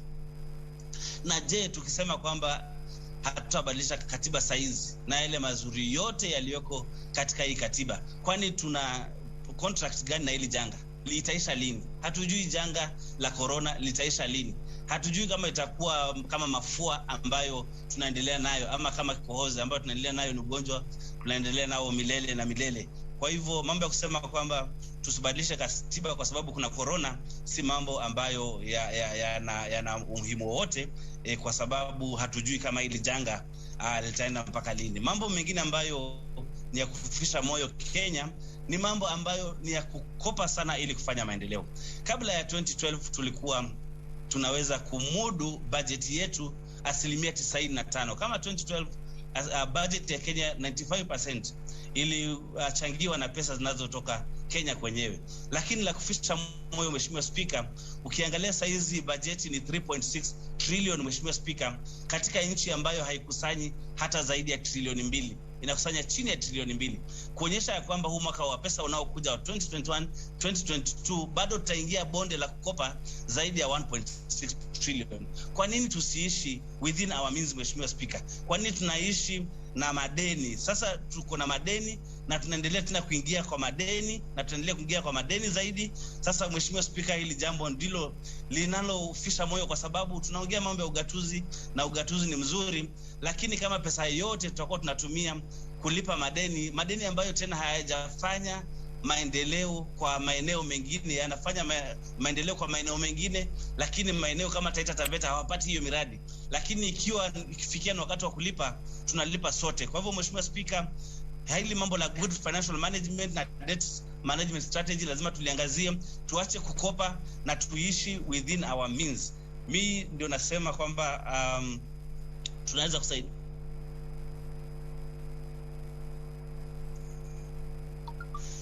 Swala la mwisho kabisa Mheshimiwa Spika, ni kwamba watu wanauliza, je, huu mswada tunaweza kubadilisha? Mheshimiwa Spika, ninasema kwamba huu mswada hatuwezi kubadilisha kwa sababu unatoka kwa wananchi, na huu mswada umepitia kwa county assemblies, hawakubadilisha. Kama county assemblies zote zingeamua kubadilisha, tungekuwa na bili ngapi ambazo zinakuja kwa Senate na National Assembly? Leo hii tayari National Assembly wamepitisha huu mswada bila kuubadilisha. Je, sisi kama Senate tukiamua kubadilisha huu mswada, ule utakaoenda katika referendum, Mheshimiwa Speaker, ni gani? Kwa hivyo naomba Mheshimiwa Speaker, tuheshimu wananchi wetu, vile wamesema tutengeneze hiyo katiba, tubadilishe hiyo katiba kupitia kwa huu mswada, ule mswada ambao ulitoka kwa mwananchi, ukaenda county assemblies, ukaenda National Assembly, ukaenda Senate, tupitishe vile ulivyo, kwa sababu itazuia mkanganyiko wa kuangalia, je, hawa wamepitisha bila kubadilisha, hawa wamebadilisha, je, ni mswada gani utakaoenda katika kura ya maoni ama referendum. La tatu na la mwisho kabisa, Mheshimiwa Speaker, ni kwamba huu mswada hata tukiuangusha leo lazima uende kwa referendum. Mambo mawili yanayofanya mswada uende kwa referendum, la kwanza ni kama mwananchi ameamua kubadilisha katiba na yale masuala anayoangazia ni yale masuala ambayo yameangaziwa katika ambayo hayajaangaziwa katika 255 ambayo ni structure of governance, vile bunge inayofanya kazi, ni yale masuala ambayo hayahitaji kwenda referendum lakini yanaweza tengenezwa na bunge. Ukienda kwa bunge na bunge iamue kuupitisha, basi ule mswada utaenda kwa president na utatiwa kidole na utapita. Lakini wakati bunge imeletewa mswada wa mambo ambayo hayajaangaziwa katika 255 alafu iamue kuangusha ule mswada, basi lazima uende kwa referendum na wananchi waamue wenyewe. Mswada mwingine ambao lazima uende kwa referendum ni ule ambao umeangazia masuala mengine yaliyo katika 255 ambayo ni structure of governance na working of parliament na mambo ya how to change the constitution. Huo mswada ukija kwa bunge, mkiuangusha, mkiupitisha, ni lazima uende kwa referendum. Kwa hivyo huwa leo, Mheshimiwa Speaker, tukiupitisha, tukiamua tuangushe, lazima utaenda kwa referendum. Nashukuru Mheshimiwa Speaker kwa hii nafasi ulionipatia ili kuangazia kwa kifupi masuala ya huu mswada wa BBI, na najua BBI na itaenda kubadilisha maisha ya mwananchi wa Kenya. Asante Mheshimiwa Speaker. Okay, thank you. We want to take a vote by midday. Therefore, those that hello, yeah, saying we want to take a vote by midday, so those I'm going to give an opportunity. Please try to keep them short. Senator Chila Yako by virtue.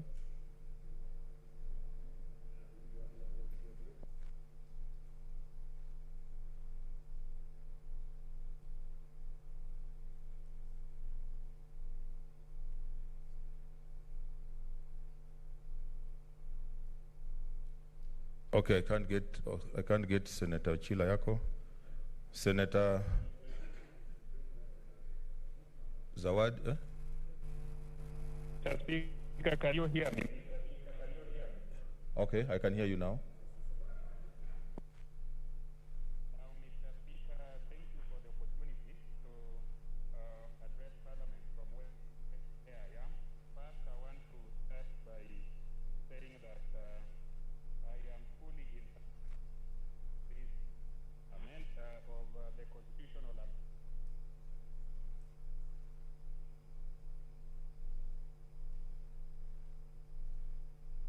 And Mr. Speaker, I thank the Committee of Parliament for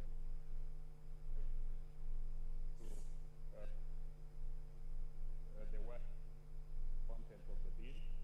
They have done a good job, and they have captured what is good and what needs to be amended in the future.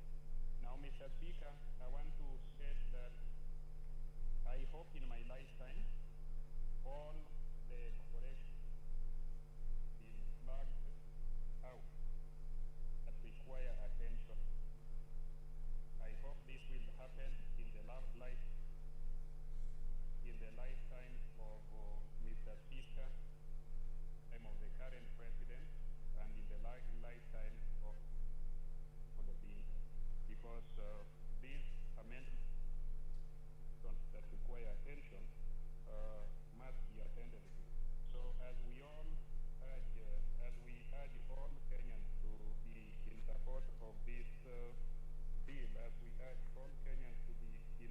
of this constitutional amendment bill, let us give them hope that what has been raised will be attended.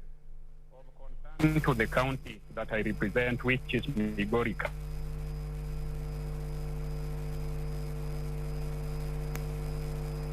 County, we want more constituencies. A county which is populous, we want more resources allocated to that particular sub-county. We had hoped that we would be one of the beneficiaries of additional constituencies.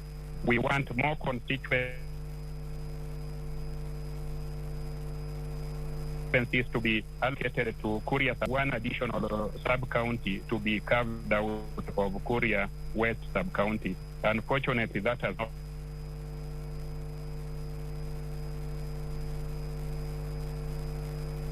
happened. So that is why I am saying that as soon as we pass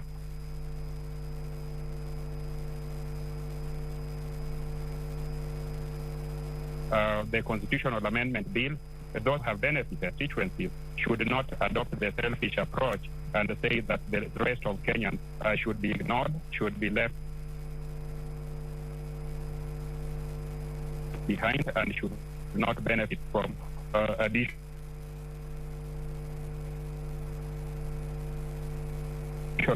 wants to give hope to Kisi County, like Homa Bay County, Kisumu County, Siaya County, and all the counties that may not have benefited from this allocation.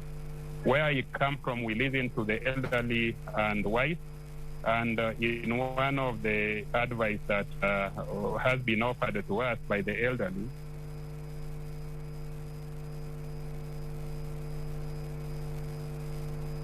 I think we can't follow. That, if you were Senator Ayako, we shall hold your time until your network is stable.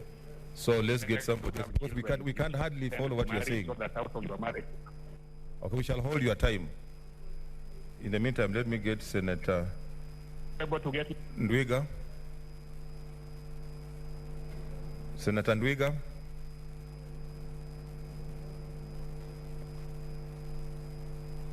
Senator Ndwiga.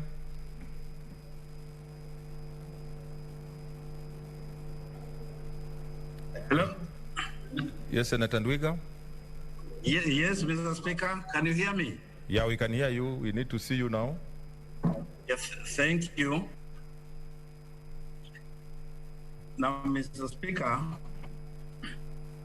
I am happy to, and I thank you for giving this opportunity to contribute to today's debate. Mr. Speaker, the issue of changing the constitution at this time, because there has been a lot of debates on whether it is the right time or not the right time. For some of us, Mr. Speaker, there is no right time to change the constitution. There's no better time than now. And Mr. Speaker, I would like to go down history lane.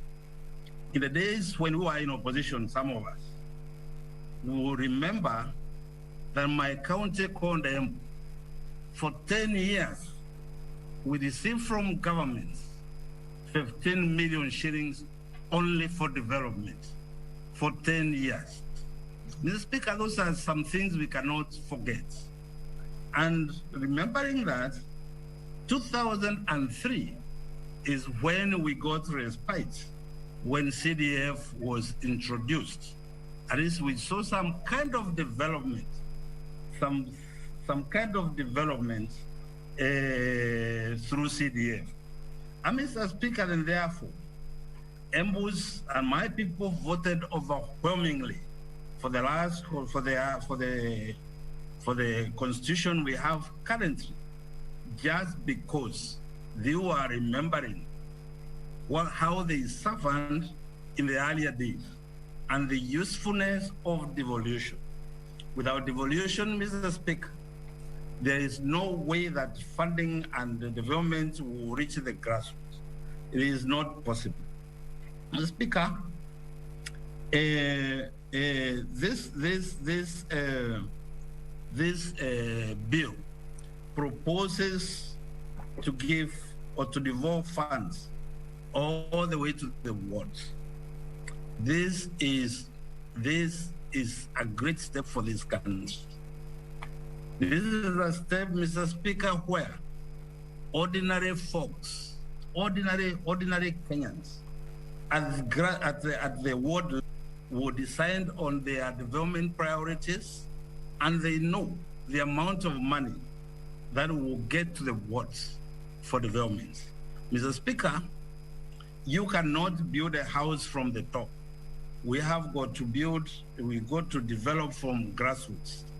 And development from grassroots today, in very many counties, there are some wards which have not seen any development, despite the fact that we are devolving funds every year.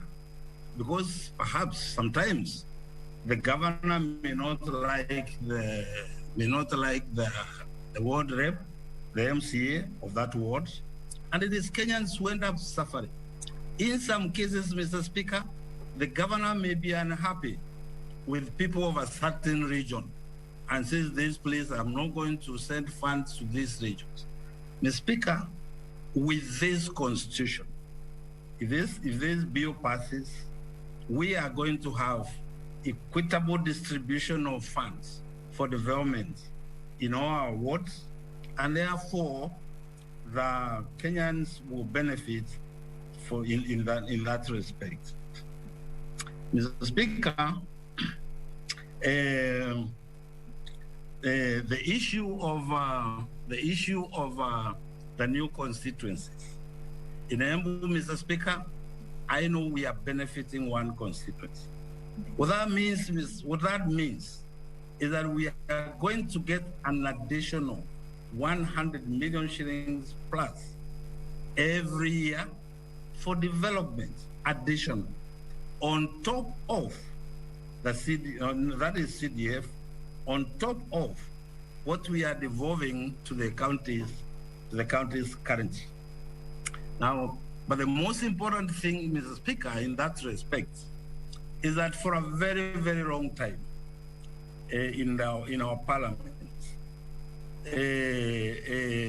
there was no equitable representation. What now this bill proposes is that in this republic, constituencies will be as nearly equal as possible. And that is what the Constitution requires, so that Kenyans are treated equally.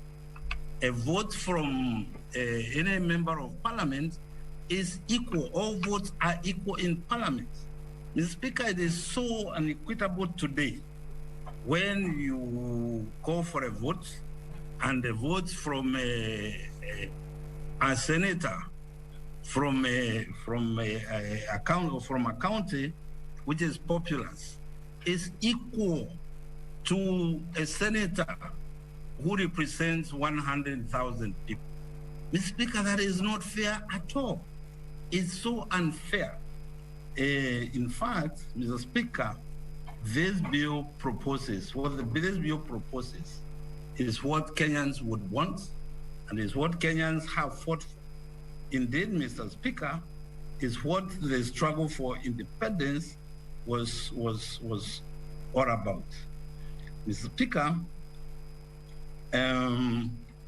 there's a lot of debate about where the funding will come from.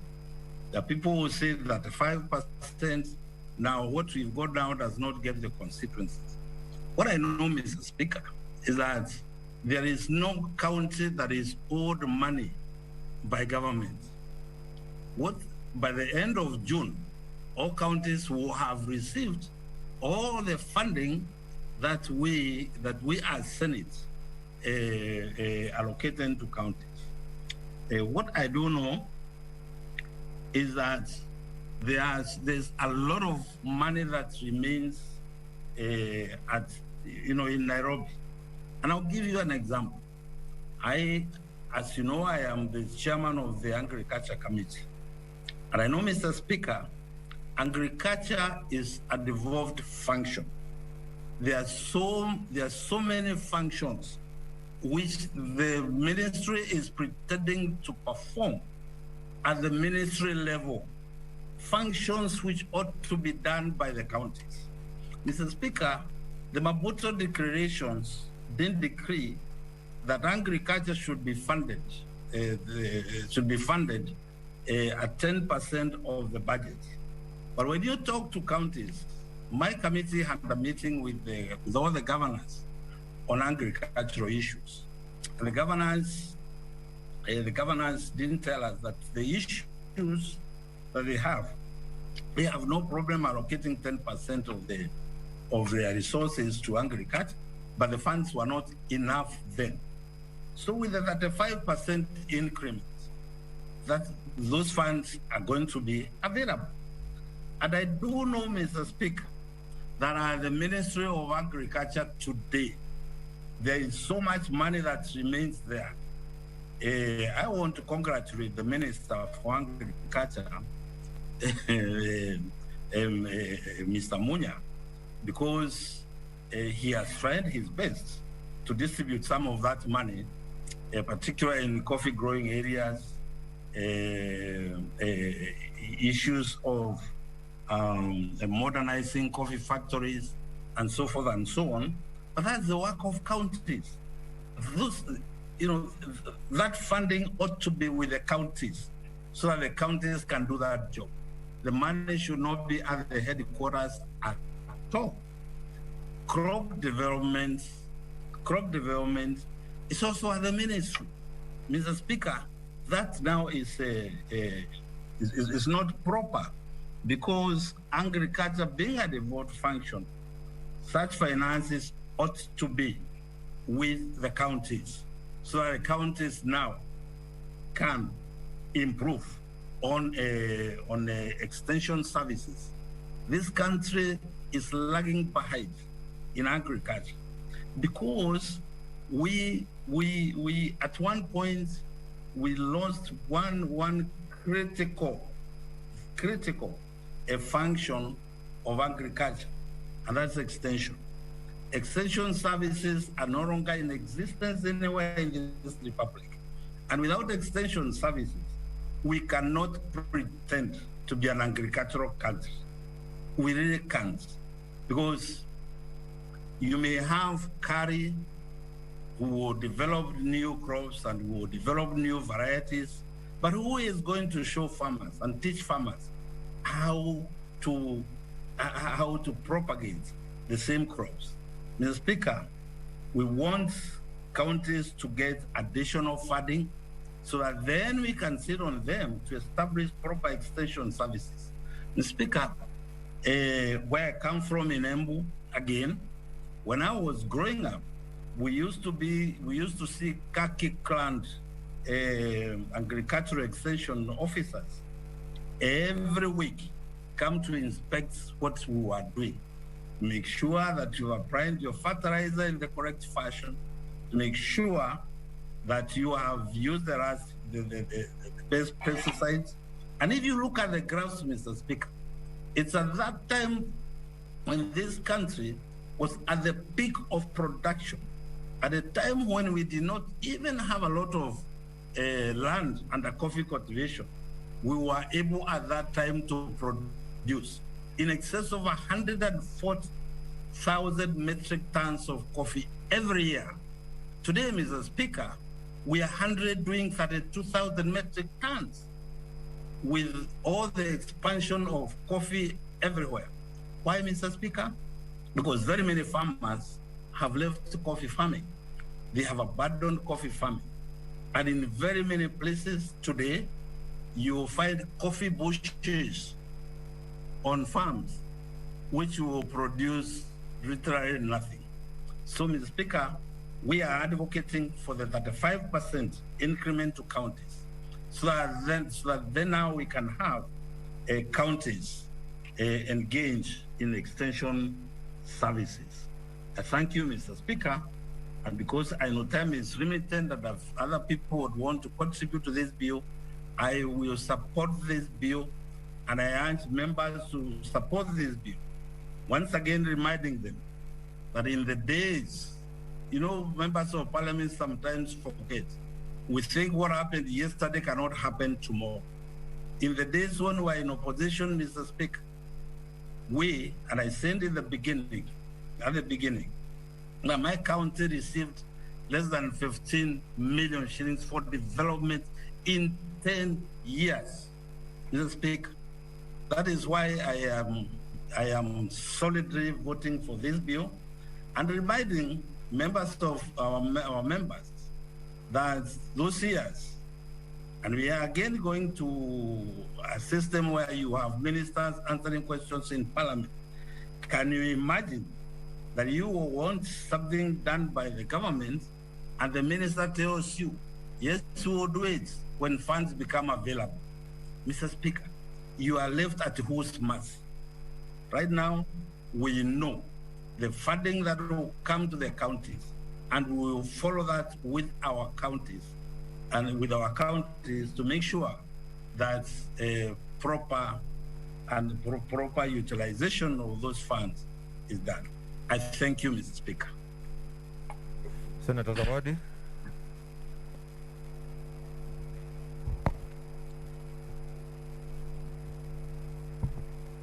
Asante Mheshimiwa Spika kwa kunipa nafasi hii nami nikaweze kuchangia katika huu mswada wa marekebisho ya katiba. Mheshimiwa Spika, mambo mapya hukumbusha ya kale. Wakati wa nyuma, wakati wa katiba ile ambayo tuko nayo saa hii, mimi nilikuwa upande ule wa kupinga katiba hii.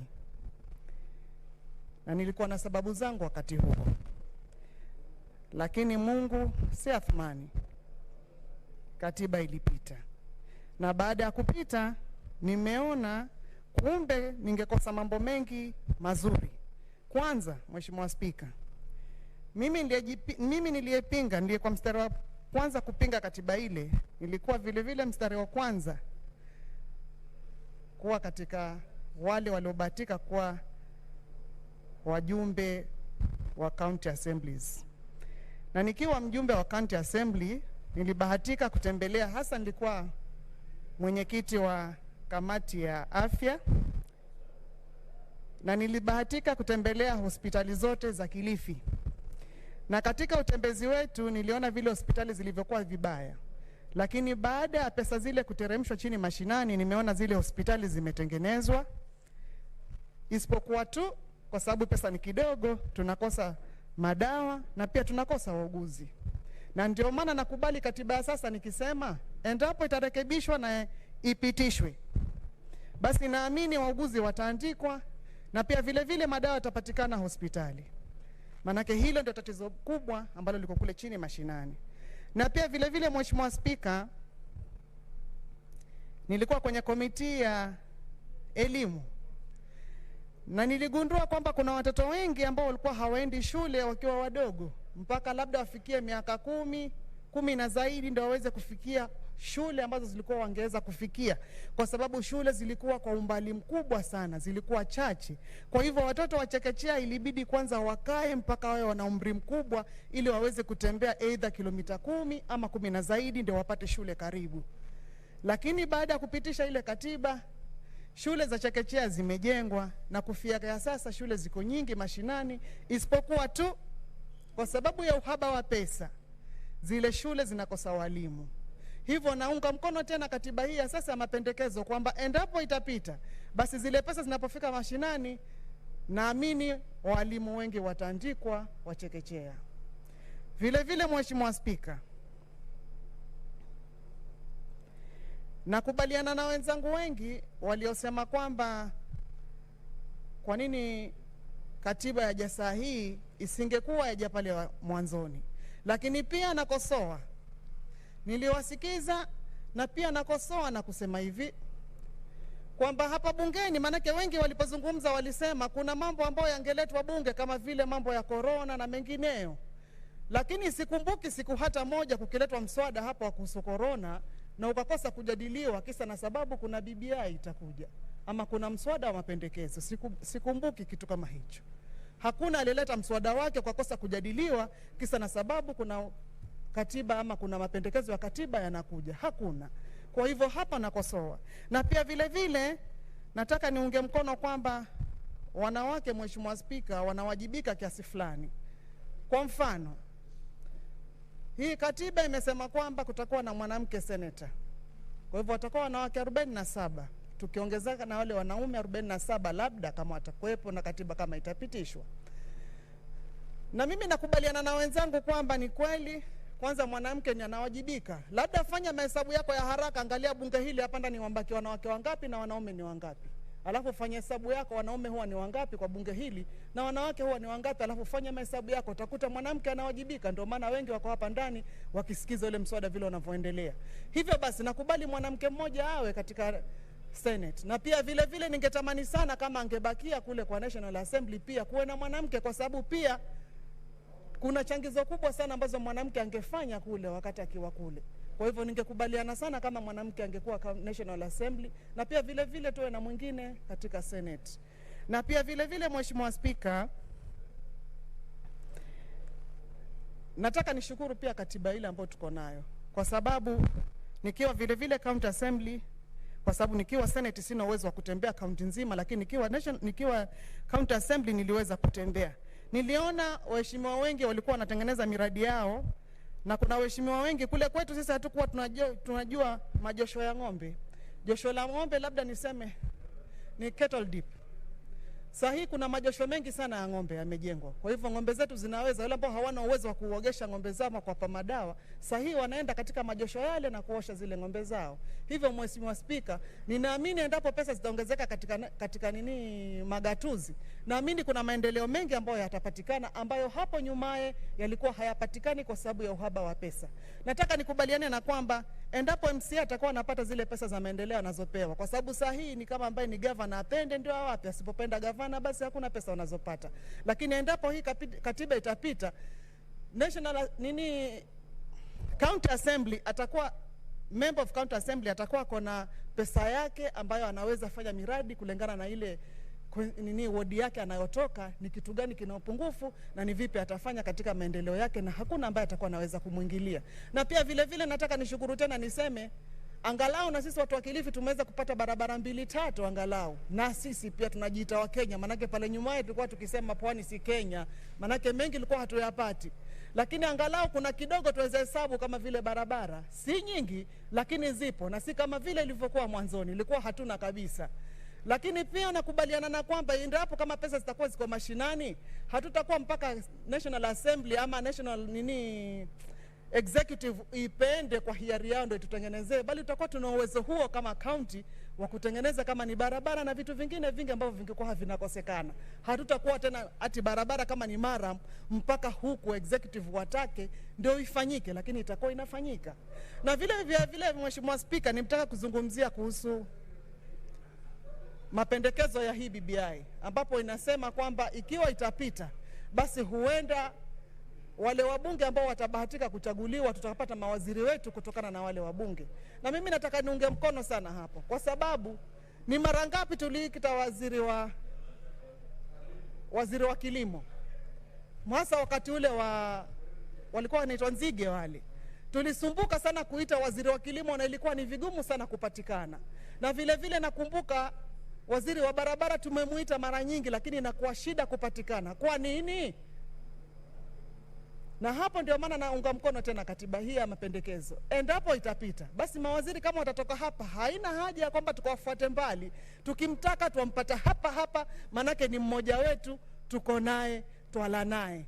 Kwa hivyo ni haraka sana kuonana naye na kutatua mambo ambayo tutakuwa tuko nao, kuliko sahihi tukiwataka kuwapata inkuwa ni mbingu na nchi, hawapatikani.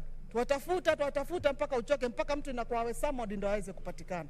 Kwa hivyo bado naunga mkono hii katiba kwamba huenda ikipita basi kuna mazuri mengi yatakuja.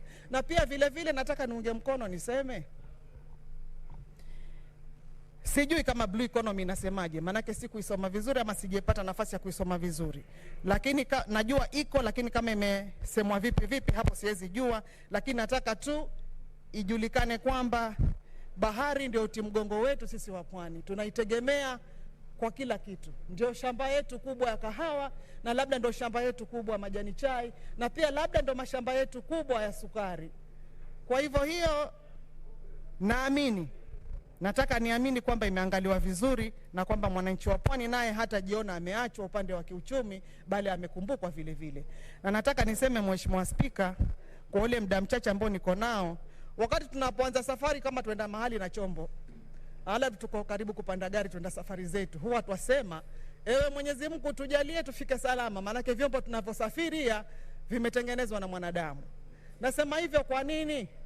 Nasema hivyo kwa sababu hii katiba imetengenezwa na mwanadamu, haikutengenezwa na Mungu wala haikuanguka kutoka mbinguni. Hivyo basi haitakosa dosari hapa na pale, kwa sababu ni mwanadamu aliyetengeneza, na mwanadamu mwenyewe si kamili. Basi kwa sababu mwanadamu mwenyewe si mkamilifu, na yeye ndo ametunga hii sheria na tumeletewa mapendekezo haya, tumeyaona hayatakosa kasoro. Nataka kusema hakuna kitu kilichotengenezwa na mwanadamu ambacho hakina kasoro. Basi tuangalie makubwa na madogo. Je, kasoro ni nyingi ama faida ni nyingi? Kwangu mimi nasema naona faida ni nyingi, na itafaidisha hasa wananchi wa Kilifi County. Nikiangalia kwa kina, hakuna tunachopoteza, bali ni kufaidika, tunafaidika. Nami nataka kuungana na wenzangu mkono nikisema nitaunga mkono hii katiba mpya, mapendekezo iliyoletwa. Asante. Okay, Senator Chila yako. That's right.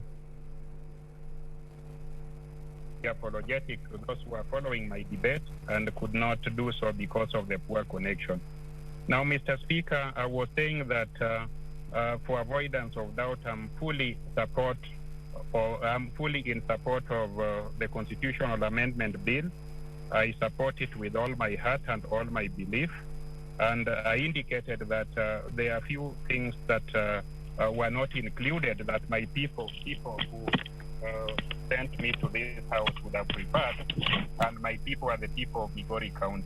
But nevertheless, my platform is a national senate in Kenya, and what benefits most Kenyans and all Kenyans also benefits me as an individual and other Kenyans that I represent. My people of Migori in Nyatike sub-county would have preferred another constituency. They have the population, they have the desire, and they were not included. But it's my prayer that in my lifetime, they will get an opportunity to have an additional constituency. My people in Kuria West also wanted an additional constituency so that they are represented by one man, one vote, as has been the mantra of the populated areas. I heard Senator Ndwiga say so. I believe and agree with him insofar as he says so. What I want to plead with my colleagues whose counties are benefiting by way of getting additional constituencies is that they should not forget us, those who are supporting this piece of legislation, this amendment to the Constitution, now that they are benefiting. There is a tendency of those who benefit to forget those who may not have benefited at the time of such benefit. So I want to urge our fellow senators whose counties are benefiting to remember those who may not have benefited but merit that benefit.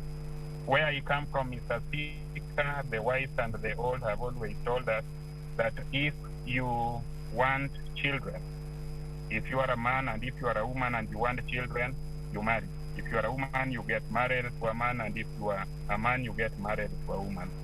As you look for children, and in the days of the past, people used to literally do for children.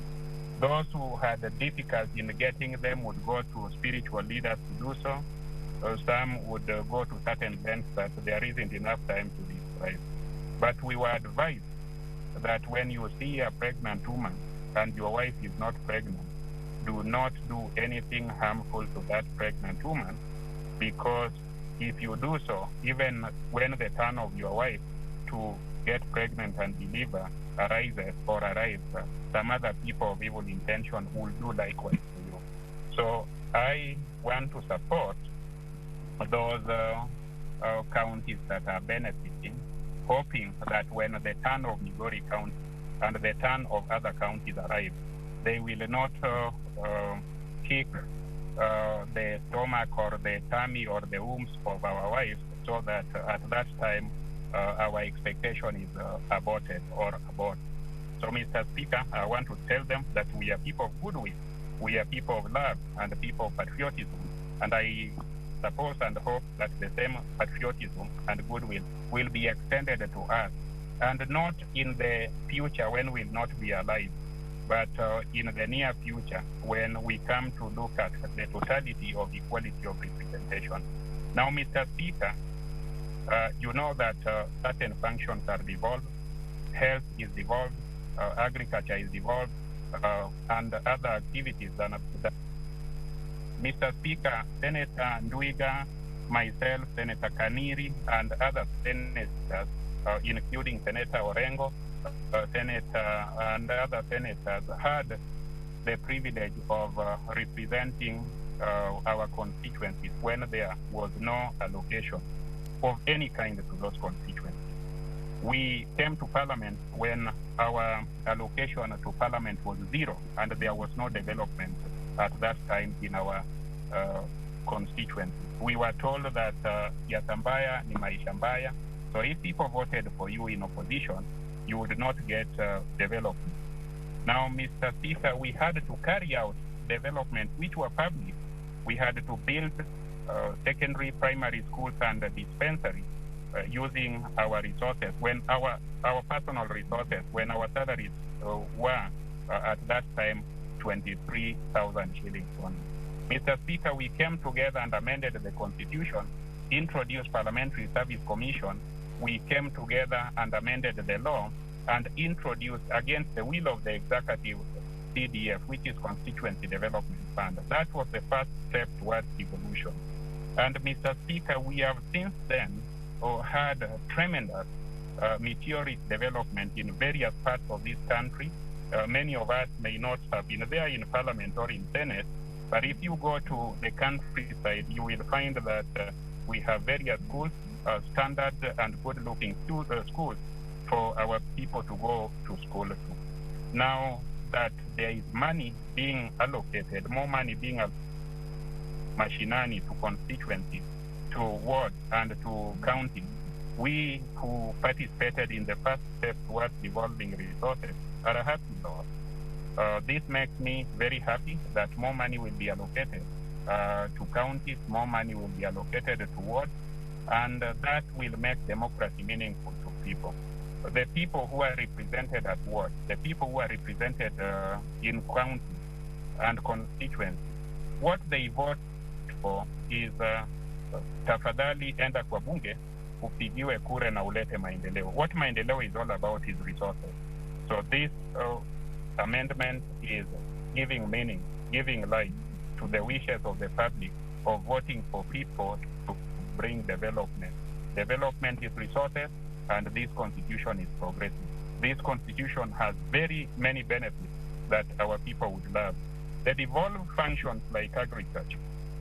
Right now, I was in my village of birth, where we are dependent on sugarcane growing and milling. And my people who visited me in my home were asking me to look for money and have that money given to Sony Sugar Company for expansion of the factory and for payment of farmers who have labored to deliver their cane to the factory. Other people came to me and talked about the need to fund fisheries.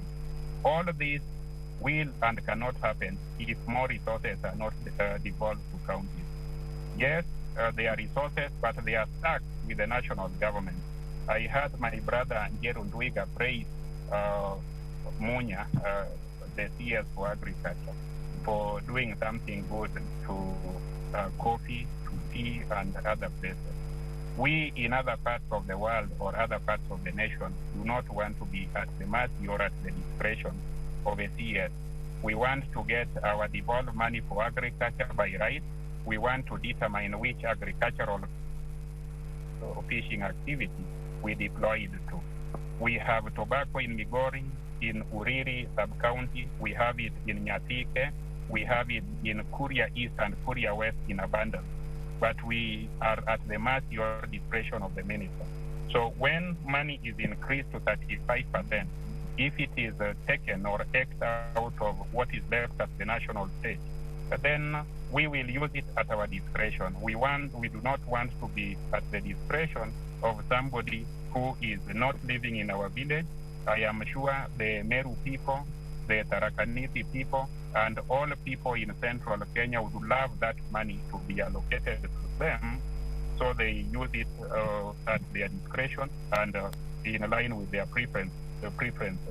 Now, Mr. Speaker, those are some of the reasons for which I am wholly in support of the constitutional amendment bill. What I have noticed is that the debate towards the constitutional amendment bill has exposed our underbelly as a nation. We are surprised, and we are very, very divided. Mr. Speaker, last week when I was contributing and I was in my car, you ruled out that no one should be in their bike, on their bicycle and the car. And I can see Senator Achila Oyako is contributing through his car.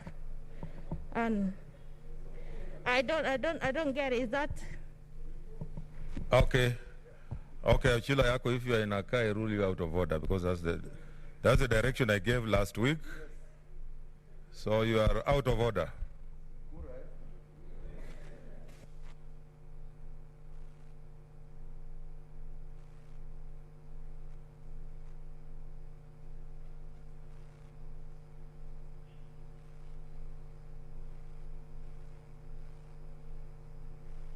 Okay.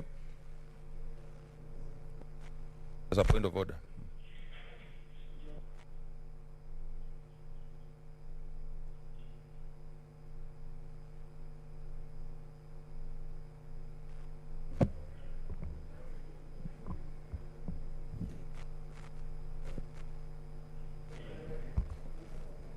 Thank you. Thank you, Mr. Speaker. Mr. Speaker, sir, first want to standing order number 104. I beg to move that the mover be now called to reply.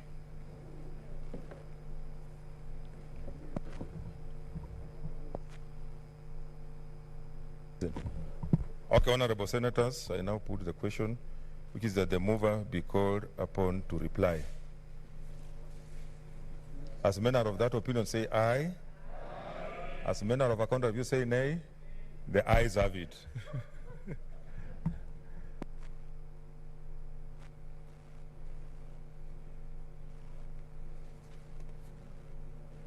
Mr. Speaker, sir, I beg to reply.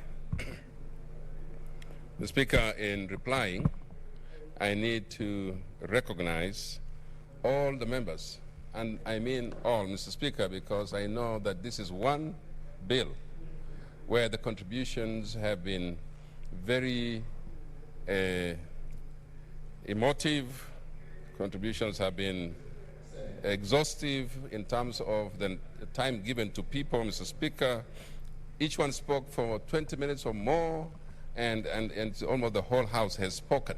And so, Mr. Speaker, I wish to thank every member, every senator who has made their contribution to this very important bill, which is a historic one. As we have said, Mr. Speaker, only once in a long while you have a chance like this, that you are responsible for amending the constitution of your own country in your time as leaders and your time as members of parliament. And so I do wish to thank the people who initiated this process from the very beginning, Mr. Speaker, that made it such an important function that it had to be a popular initiative, that it had to belong to the people of Kenya. And Mr. Speaker, also to thank you for your ruling on this matter, that, Mr. Speaker, it belongs to the people of Kenya, and that it's not possible to bring amendments on top of this already. Yes, popular initiative. Mr. Speaker, thank you for that, and I wish I have not ruled yet. Oh, I thought you, Mr. Speaker, it was the other speaker who ruled it. Yeah, I will be ruling. The speaker has ruled. One speaker I had that is ruling this way. But, Mr. Speaker, my issue is that we have a very important function now this afternoon, Mr. Speaker, to ask members to appeal to members that let's support this bill. We have spoken onto it. We have said what we wanted to say. We have spoken, our people have heard us, and they know our feelings about this. But, Mr. Speaker, I want to appeal to members that this is a time to rise above even those pains or whatever feelings and support this process so that the people of Kenya can go and do the rest by referendum or by any other means, Mr. Speaker. So, Mr. Speaker, I just want to thank members and say this is going to be not the end, but a comma in the process. The process proceeds.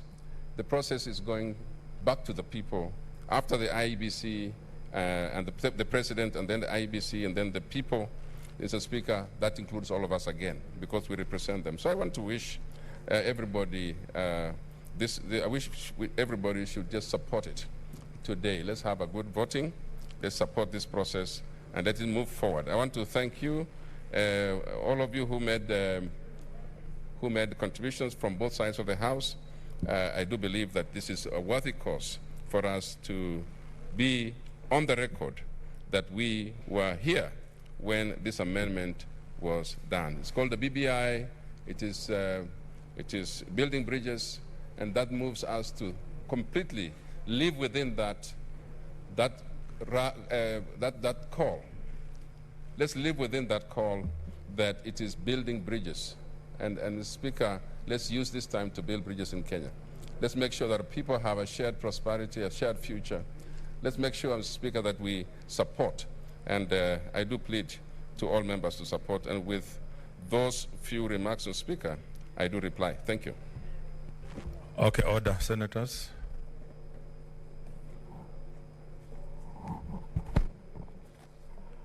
I now put the question, which is that the Constitution of Kenya Amendment Bill 2020 be now read a second time. Remember, voting on this bill is by every senator pursuant to Article 257(8) of the Constitution. I therefore now order the division bell to be rung for 5 minutes, after which we shall have a roll call vote.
Okay, one the tellers for the two sides. Come in. Those who are coming in, please.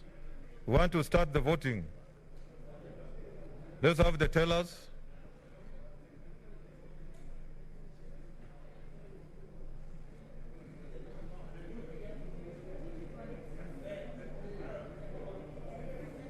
The tellers for the two sides.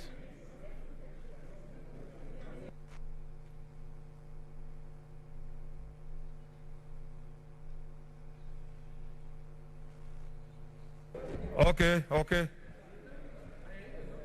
We want to start.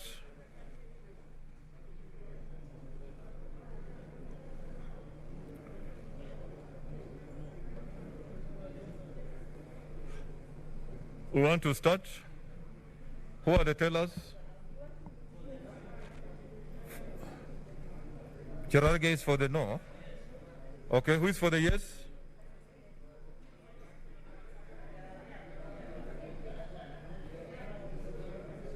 Order, senators.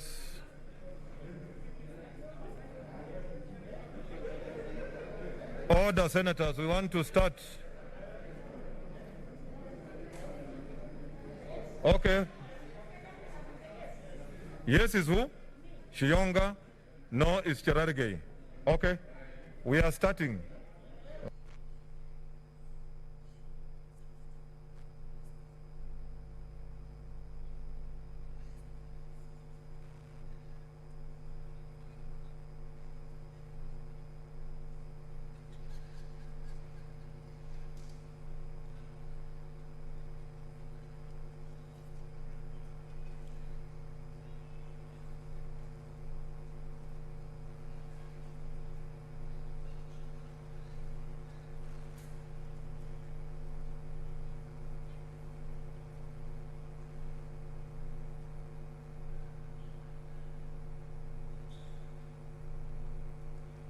Okay, okay. Online people,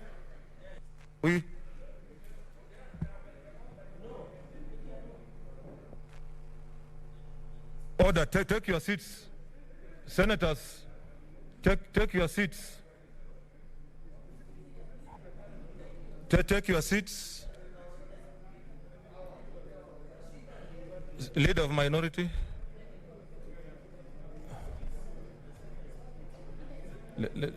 Let's take our seats.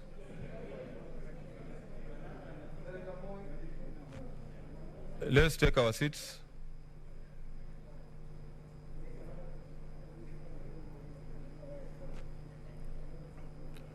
Okay.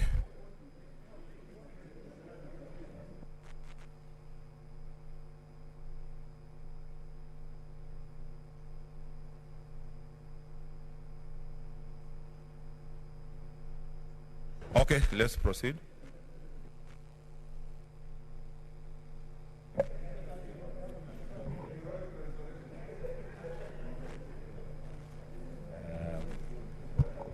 The Constitution of Kenya Amendment Bill 2020, second reading, division, roll call. Senator Adan Dulo Fatuma, Isiolo County. I vote yes. Senator Ali Abdullahi Ibrahim. I vote yes. Senator Boy Isa Juma. Quali vote yes. Senator Chebeni Masi. I vote yes. Senator Cherarke Samson Kiprotich. Mr. Speaker, is there a microphone? Mr. Speaker, is it on record? Mr. Speaker, on behalf of the great people of Nandi, and their message is loud and clear, I vote no. Senator Cheruiyot Aaron Kipkirui. Mr. Speaker, the people of Kericho have given me firm instruction. They say no to this deception.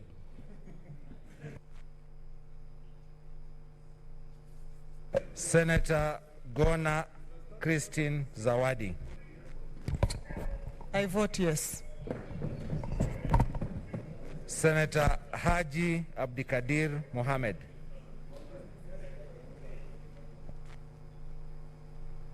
Haji.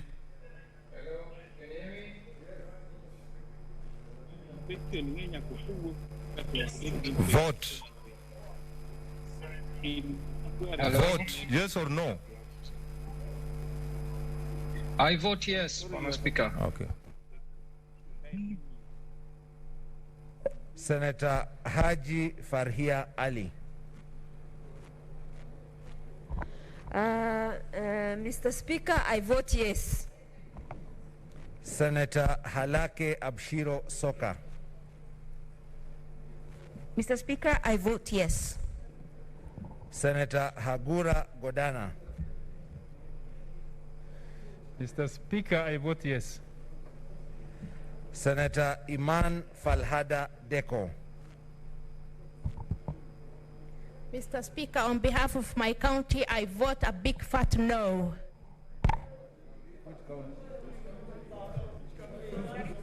Senator Imana Malakai Charles Ekal. Mr. Speaker, hello, Mr. Speaker. Yes, I can hear you.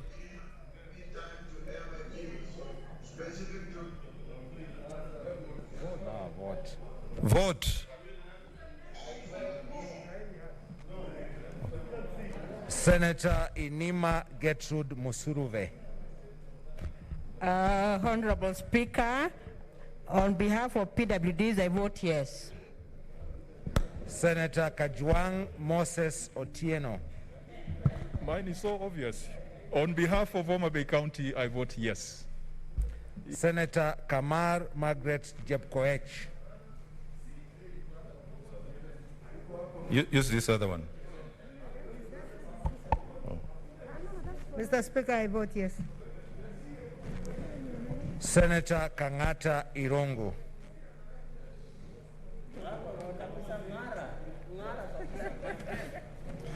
Yes, Mr. Speaker, on behalf of the people of Muranga, who got 1 constituency, the people of Nyeri, Nyandarua, Tharaka, who got 0 constituency, fearful of the taxes that we raise to support an enlarged parliament. Order. And cause losses to Muranga businesses. Urging the government to expect... Senator, order, Senator. Order, Senator. You have not voted. Vote.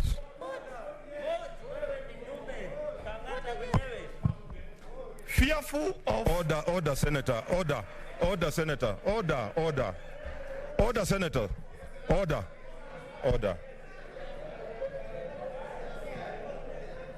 Order, senators. Senator Kangata. Order, senators. You know the whole world is watching us. You spoke. I gave you an opportunity to speak. Vote. Mr. Speaker, you cannot gag me. Vote. Mr. Speaker, I have the right to say the reason why I'm voting. I am voting. Yes. Muranga got 1 constituency, Kwale got 4. Muranga, Ndarakanidi got 0 constituency. Meru got only 2 when you are giving Kwale 4 constituency. Yes. Why is it that... Order, Senator. Nyandarua got 0 constituency. Order, I Senator. Vote no.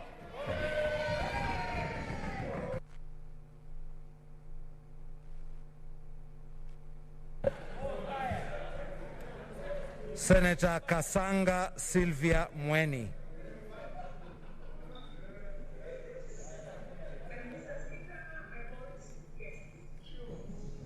Senator Haniri George. Online. Vote yes. Am I on record? What's your point of order? Oh, okay, order, out of order. Order, Malala, out of order.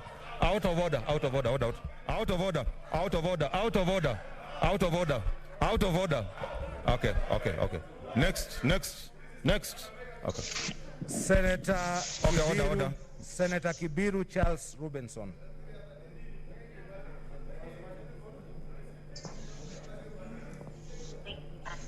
Mr. Speaker, I hope I have been heard. I vote capital YES, yes. Senator I vote yes. Senator Kihika Susan Wakarura.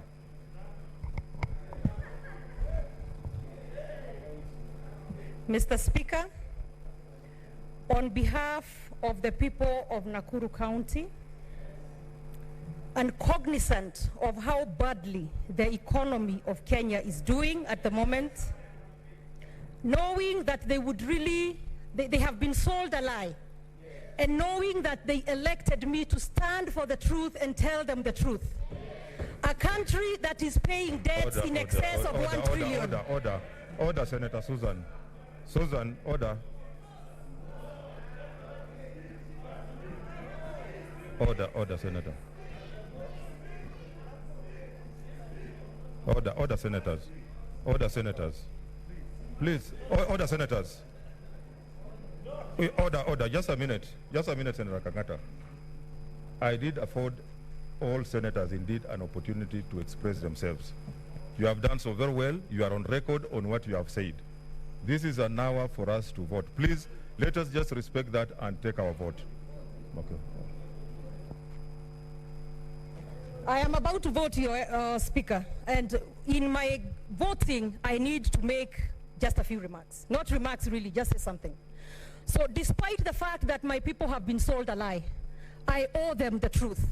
The 2.1 per million population of Nakuru County, I do not want them to be misled. And as such, Mr. Speaker, with a bulging debt, an economy of its on its knees, bread now being taxed, baby formula being taxed, I vote no to this excessive and unaffordable BBI and deception. I vote no.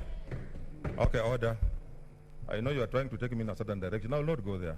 But let us observe standing order 5, which says, when called out, each senator shall thereupon rise to his or her place and declare assent or dissent to the question in the following manner. I vote yes, or I vote no, or I abstain. Let's proceed. Senator Kilonzo Mutula Jr. Makueni votes yes. Senator Kimani Wamatangi Paul. Mr. Speaker, on behalf of the people of Kiambu County, I vote yes. Senator Kindiki Kithure.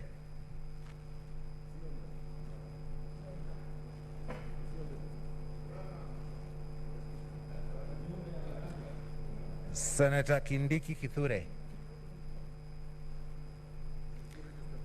Senator Kirinyaga Ephraim Mwangi Maina.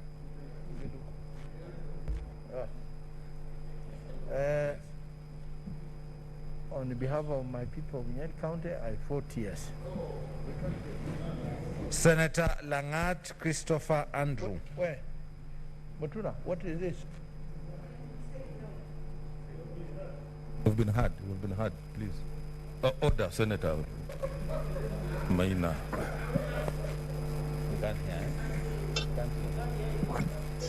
Senator Langat.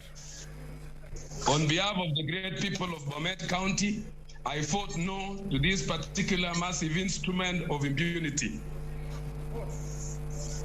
Senator Lelegwe Ltumbesi.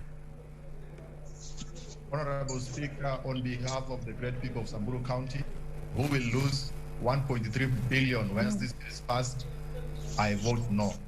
Senator Linturi Franklin Mithika. Mr. Speaker, on behalf of the people of Meru and on my own behalf, Senator Ephraim Maina, why don't you take your seats, please?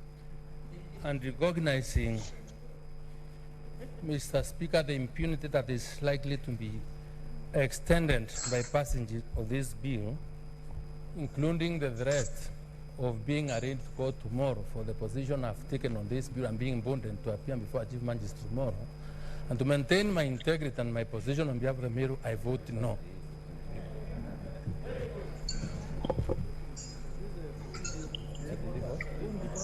He's voted.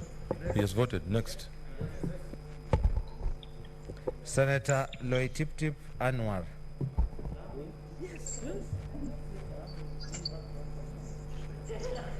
Thank you, Mr. Speaker, sir. On behalf of the great people of Lamu, we are not getting any additional constituency, and our location is being deducted. And for the future and prosperity of this country, I vote no. Senator Lokorio Petronila Were. Thank you, Mr. Speaker. On behalf of the women of Kenya, the people of Busia County, and the people of Baringo, I vote yes. Senator Mazayo Stewart Mwachiru. Mr. Speaker, the people of Kilifi vote yes. Senator Mahamud Mohamed Maalim. Mr. Speaker, I disagree with a lot of provision in the bill, but because my county, Mandera, is getting one extra constituency, I vote yes.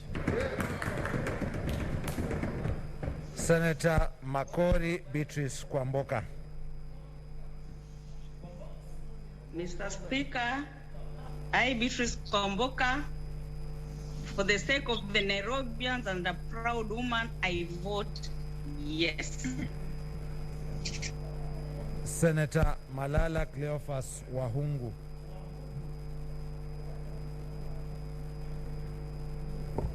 Thank you.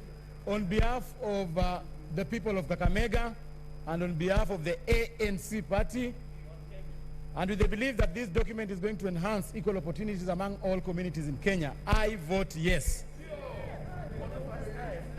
Senator Masitsa Naomi Shionga.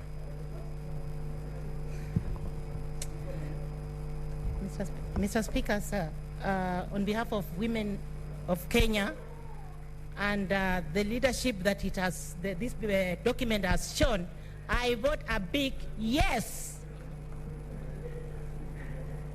Senator Mbito Michael Malinga. Mr. Speaker, Panzoya votes yes.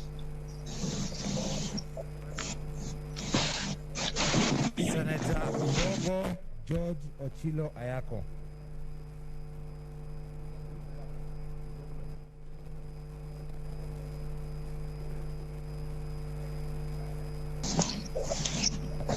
Senator Ayako.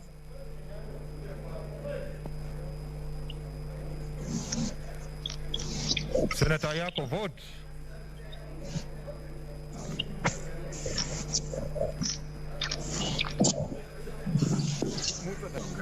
Senator Ayako.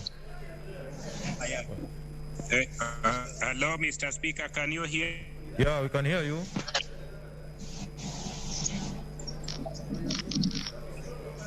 Vote, Senator. Vote yes.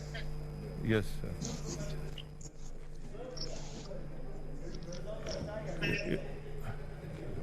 Next. He has voted. He voted. Yeah. I heard, yeah. Next. Senator Milgo Alice Chepkorir. Mr. Speaker, in order to give voice to every Kenyan man who comes to this house, and in support of Bomet, member of County Assembly's bombshell, and on behalf of the great people of Bomet County who are gaining 2 new constituencies, I vote yes for PPI. Senator Mogeni Eric Okongo. Mr. Speaker, on behalf of the great people of Nyamira, having gotten instructions to defend the one constituency coming to Nyamira, I vote yes. Senator Moi Gideon Kipsielei Towet. Mr. Speaker, on behalf of the people of Baringo and with the people of Kenya, and kwa heshima ya Rais wetu Uhuru Muigai Kenyatta and Raila Amolo Odinga, Musyoka, Mutwetu, Weta, vote. Musalia Mudavadi, vote. I vote yes.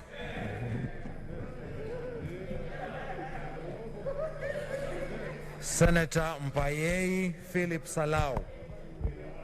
Yes. Thank you, Mr. Speaker. On behalf of Kajiado, the people of Kajiado, and Kajiado getting 3 constituencies, I vote yes. Senator Mugo Beth Wamboi. Thank you, Speaker. On behalf of Theotic Women of Kenya, I request that we take our caring seats. mothers, Senators, I we vote are live, huh? yes. Please. Mr. Chair, Senator Maina, take your seat. Senator Murkomen Onesimus Kipchumba.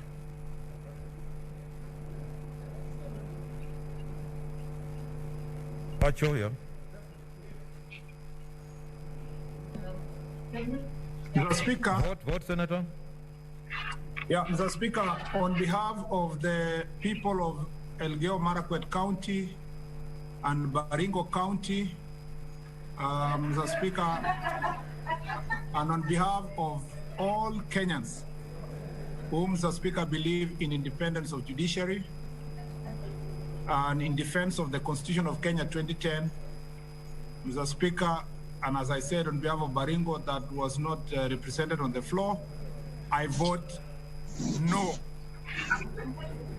Senator Mudhama Agnes Kavindu.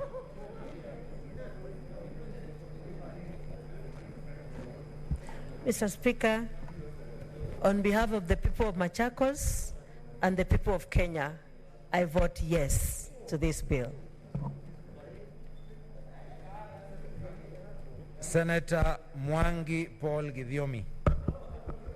Mr. Speaker, sir, I have firm instructions by the people of Nyandarua that when I come to this house, I should express their wish, and their wish is that I should vote yes. Senator Mwaruma Jones Mwashushe. Thank you, Mr. Speaker. On behalf of the great people of Taita Taveta who are not losing constituencies. Order, Senator. You know, we are live on TV, so let's be a bit orderly. Senator Mwaura Isaac. Yes.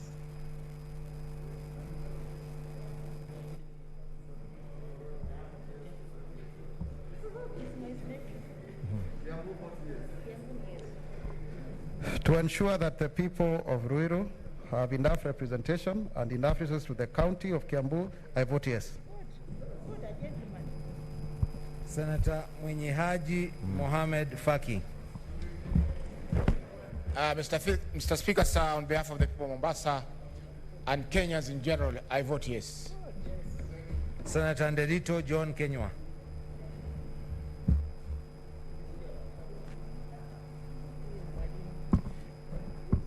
Mr. Speaker, on behalf of people of Laikipia, I vote yes. Senator Nduiga Peter Njero. Mr. Speaker, I vote yes. Senator Nyamunga Ross Ogendo. Mr. Speaker, I vote yes. Senator Olekina Ledama. Mr. Speaker, I would have suggested that a vote suspending our reasons and our conscience as a House should have preceded this vote. But look, Mr. Speaker, this being a bill of popular initiative, the vote of consequence lies with the House, lies not with the House, but with the registered voters, who shall have their say in the referendum. Vote. I exercise my duty on behalf of the County of Narok by passing this bill to the voters. I vote yes. Senator Omanga Millicent.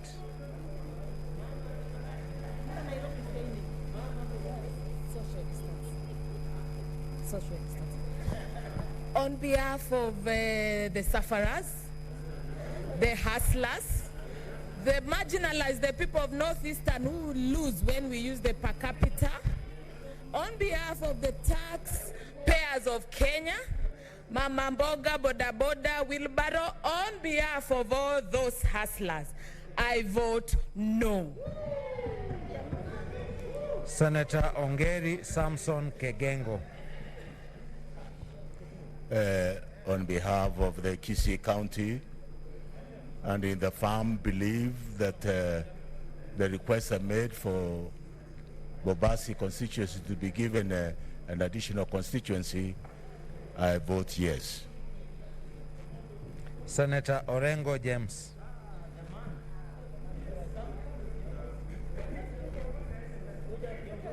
No, I'm all right. Mr. Speaker, this country was in the wilderness. It took this.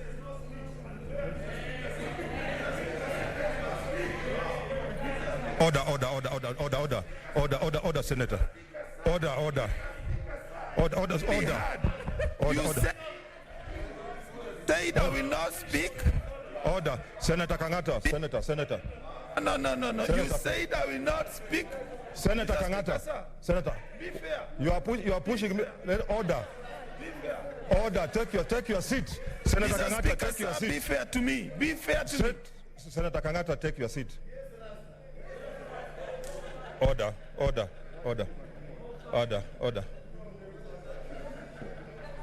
senators. I know Senator Kangata, order, senators, order. Senator Kangata, I know you are trying to get me through you out. I will not do that. Just relax.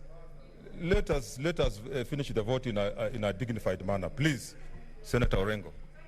Mr. Speaker, probably the next time we come to vote, we may need an alcohol blow at the entrance. But, Mr. Speaker, I, James Orengo, on behalf of the people of Siaya, and knowing that the philosophy of this bill comes from the handshake, and it took two great statesmen, Uhuru Kenyatta and Raila Amolo Odinga, I vote yes. Senator Outa Frederick Otieno. On behalf of Kisumu City and its people, and in the belief that I know the two heroes, His Excellency the President Uhuru Muigai Kenyatta and the Prime Minister Raila Amolo Odinga, and the people of Kenya, I vote yes. Senator Pareno Judith Ramaita.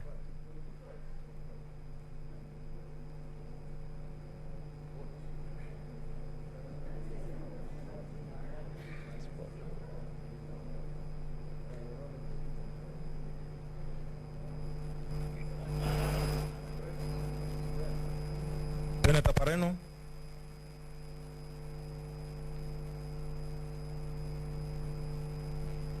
Senator Pareno, vote.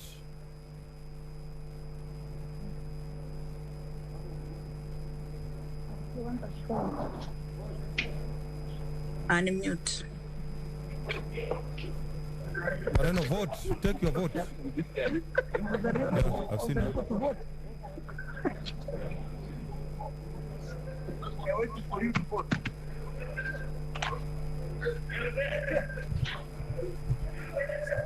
Sorry, Mr. Speaker, I was on Zoom and my phone was misbehaving.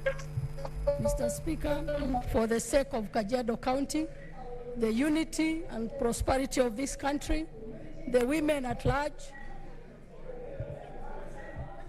I vote yes. Mute your phone. This technology is bringing a problem. Senator Pogisio Samuel Losuron.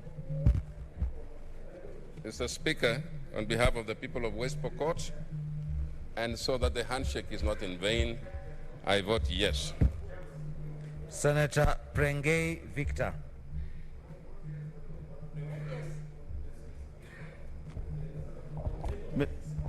Mr. Speaker, I vote yes. Senator Sakaja Johnson Arthur. Mr. Speaker, on behalf of the people of Nairobi City County, home to 43 communities, the biggest victims of violence and the biggest beneficiaries of peace. After receiving 29 constituencies and extra 15 billion shillings, Mr. Speaker, I vote yes. Senator Mary Yane. Mr. Speaker, I choose to abstain.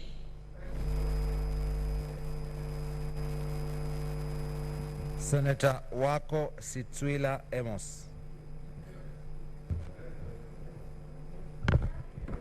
Mr. Speaker, sir, on behalf of the people, the good people, the patriotic people of Busia County and Kenya generally, taking into account the wise decision of our own joint committee, who, having considered the Constitution of Kenya Amendment Bill 2020 and submissions received thereon, recommended to us that we should pass the bill, I say yes.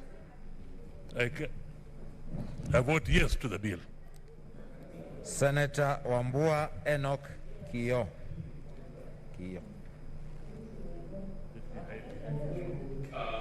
Mr. Speaker,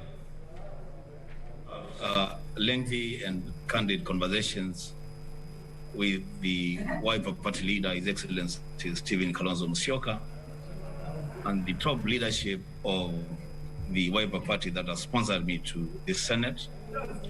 The Speaker, in solidarity with the Sacred Alliance, led by Stephen Kalonzo Musyoka, Wycliffe Musalia Mudavadi, Gideon Moi, and Moses Masika Wetangula, the Speaker, to lead my people of Kitui to show solidarity and stand with the great people of Makueni and Machakos. Mr. Speaker, I vote yes. Senator Wako Naomi Gilo.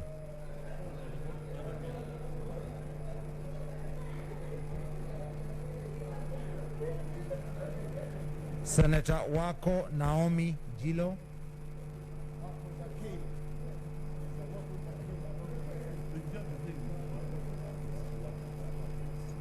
Senator Wako.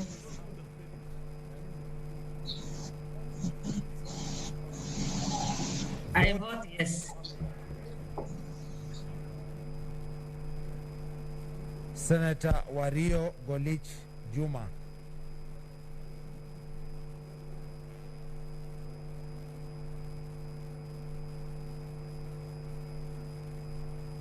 Senator Wario Golich Juma.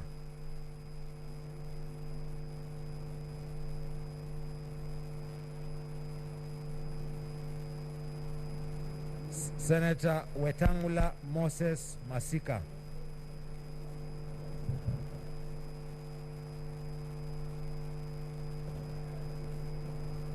Mr. Speaker, on behalf of the great people of Bungoma, having been a signatory to this process at every stage, and on behalf of the people of Kenya and One Kenya Alliance, I vote yes. Senator Zani Agnes Philomena. I vote yes.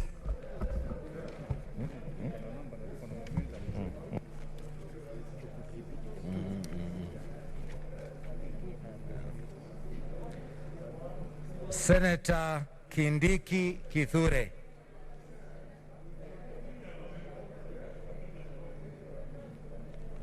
Senator Kindiki Kithure.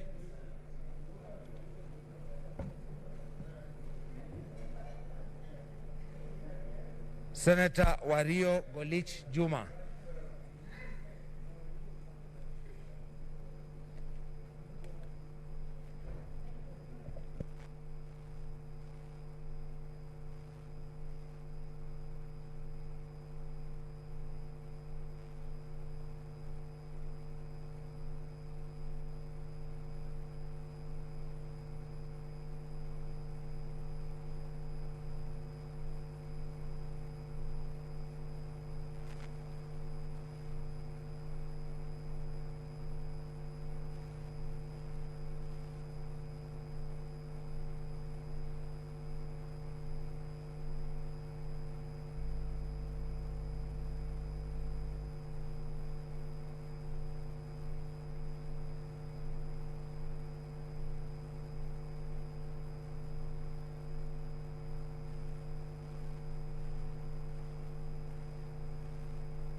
Okay, order.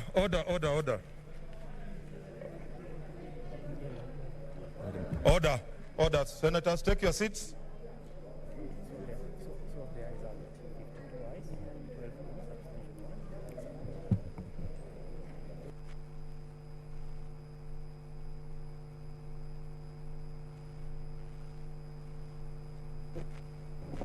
Okay, honorable senators, these are the results. Abstentions 1, nays 12, ayes 52. Honorable senators, a bill for an act to amend the Constitution by popular initiative. Okay, the ayes have it. Okay, this is the communication that I want to give now before the Committee of the Whole, which will sit at 2:30, on whether a bill to amend the Constitution pursuant to Article 257 of the Constitution can be amended. Honorable senators, as you are aware, in the course of the debate on the Constitution of Kenya Amendment Bill 2020, I have been variously urged by a number of senators to make a ruling on a number of matters which they consider to be pertinent for purposes of guiding the Senate in its disposal of the bill. These requests have come from, among others, Senators Samson Cherargei, Sakaja Johnson, Mutula Kilonzo Jr., and Moses Wetangula. Senator Mutula Kilonzo Jr. MP in particular, during the morning sitting of Thursday, 6 May 2021, went so far as to give some advice to the Speaker on the matters that should be contained in such ruling and the authorities that should be cited.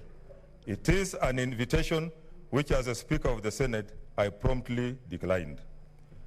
At the time, I guided the Senate that the questions on which I was being requested to rule were premature and anticipatory as they had not ripened for determination. Honorable Senators, as you are aware, the Constitution of Kenya Amendment Bill 2020 was introduced in Parliament and read a first time in the National Assembly and the Senate on 4th March 2021, pursuant to Articles 257(7) of the Constitution. Pursuant to Standing Order number 141 and 145 of the Senate Standing Orders, the bill was referred to the Standing Committee on Justice, Legal Affairs and Human Rights for consideration. The Standing Committee was mandated to consider the bill jointly with the Departmental Committee on Justice and Legal Affairs of the National Assembly. The committees tabled a joint report on Wednesday, 28 April 2021 in both houses of Parliament. As I have indicated, in the course of debate, the second reading questions arose as to whether a bill to amend the Constitution introduced by a popular initiative, such as the one before us, can be amended, and resultantly, whether therefore amendments can be proposed and admitted by the Speaker for consideration by the Senate at the Committee of the Whole. The second issue on which I was requested to rule was whether errors of form in the bill could be corrected, and if so, the stage at which this could be done. Honorable Senators, I am of the view, having considered all circumstances, that these two questions, while they are novel insofar as the consideration of a Constitution of Kenya Amendment Bill by popular initiative is unprecedented in the Senate, they are not so complex as to require the kind of detailed or lengthy ruling that I was invited to pronounce. Honorable Senators, as you further aware, the Constitution of Kenya Amendment Bill 2020 was prepared and processed pursuant to Article 257 of the Constitution as a bill to amend the Constitution by a way of popular initiative. With regard to the consideration of the bill by Parliament, Article 257(7), 8, 9, 10 of the Constitution provides as follows, and I quote, "If a draft bill has been approved by a majority of the county assemblies, it shall be introduced in Parliament without delay." B, a bill under this article is passed by Parliament if supported by a majority of the members of each house.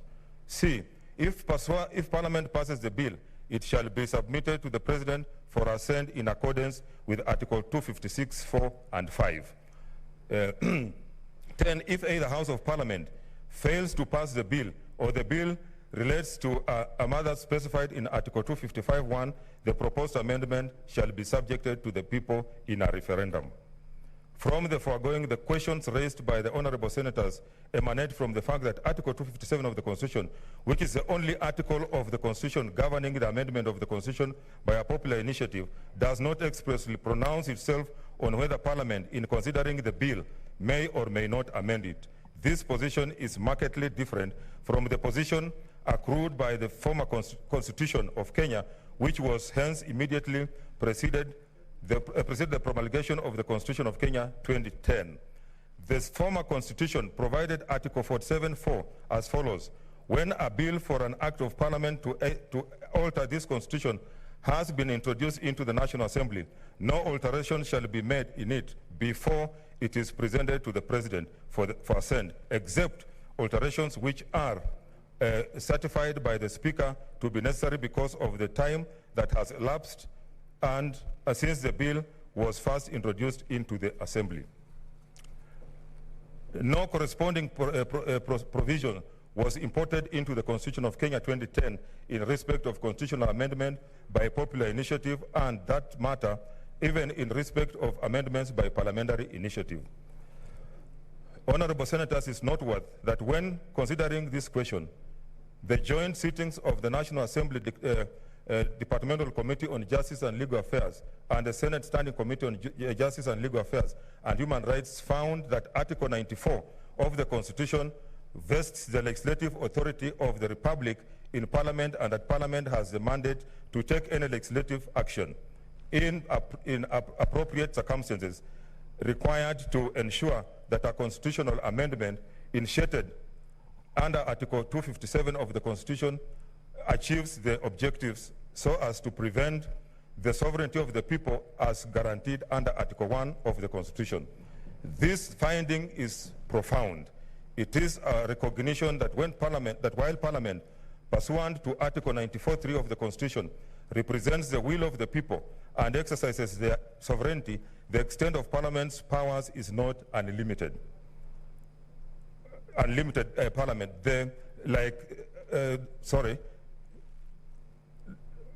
I'll repeat that, represents the will of the people and exercises their will, sovereignty. The extent of Parliament's powers is not unlimited. Parliament, like all other state organs, is bound by the national values and principles of all other state organs. Is bound by the principles of governance under Article 10 of the Constitution when applying or interpreting the Constitution or enacting, applying or interpreting any law. The Constitution itself has also provided for the manner of its interpretation at Article 259, Clause 1, whereof provides that the Constitution shall be interpreted in a manner that A, promotes its purposes, values, and principles, 2, advances the rule of law and the human rights and fundamental freedoms in the Bill of Rights, C, permits the development of the law, and D, contributes to good governance. Honorable Senators, a bill to amend the Constitution by way of popular initiative is one that emanates from members of the public and is required to be supported by at least 1 million registered voters. The bill represents the initiatives of the promoters regarding provisions which they wish to amend in order to address specific concerns or issues in the Constitution. This is a route taken by citizens who are fully aware and have foregone the route of seeking constitutional amendments by a parliamentary initiative. It is a route taken by citizens who recognize that pursuant to Article 1 of the Constitution, all sovereign power belongs to the people directly or through their democratically elected representatives. I am persuaded that a proper construction of the Constitution leads us to the conclusion that Parliament's delegated power to exercise the sovereignty of the people by representing their will does not and cannot extend to subverting, altering, or substituting that will with its own wisdom, whether the people have unequivocally expressed themselves. Honorable Senators, subjecting a bill to amend the Constitution by way of popular initiative to amend by the Senate risks altering or substituting the intentions of the promoters of the bill with those of the Senate, and hence the overall output of the process may be a bill containing provisions that were neither contemplated nor designed by its promoters. This is particularly so because if the Senate can amend one clause of the bill, it can amend two clauses of the bill. And if the Senate can amend two clauses of the bill, then it can amend all the clauses of the bill, resulting in a bill that is unrecognizable from the one that was submitted to the Senate by its promoters. Can such a resulting bill still be said to be a bill by a popular initiative? Honorable Senators, in light of the foregoing and supported by the findings of the committees, there is need to protect the sovereign will of the people. Indeed, the committees of the two houses which consider this bill found at paragraph 364 that pursuant to Article 257(10) of the Constitution, Parliament cannot replace or usurp the people's views on a popular initiative with its own, and that the ultimate authority regarding a popular initiative bill rests with the people. I agree. I therefore rule, in respect to the specific questions asked, that an amendment may be made to the provisions of a bill to amend the Constitution by way of a popular initiative in the Senate. The Senate has the option of either passing or rejecting the bill in toto in accordance with Article 257(8) of the Constitution. Following from these findings, I decline to approve the notices of proposed amendments to the bill at the committee stage submitted to my office by Senator for Moranga County, Senator Irungu Kangata, MP, Senator for Kitui County, Senator Enoch Wambua, MP, the nominated Senator, Senator Millicent Omanga, MP, and the Senator for Nandi County, Senator Samson Cherargei.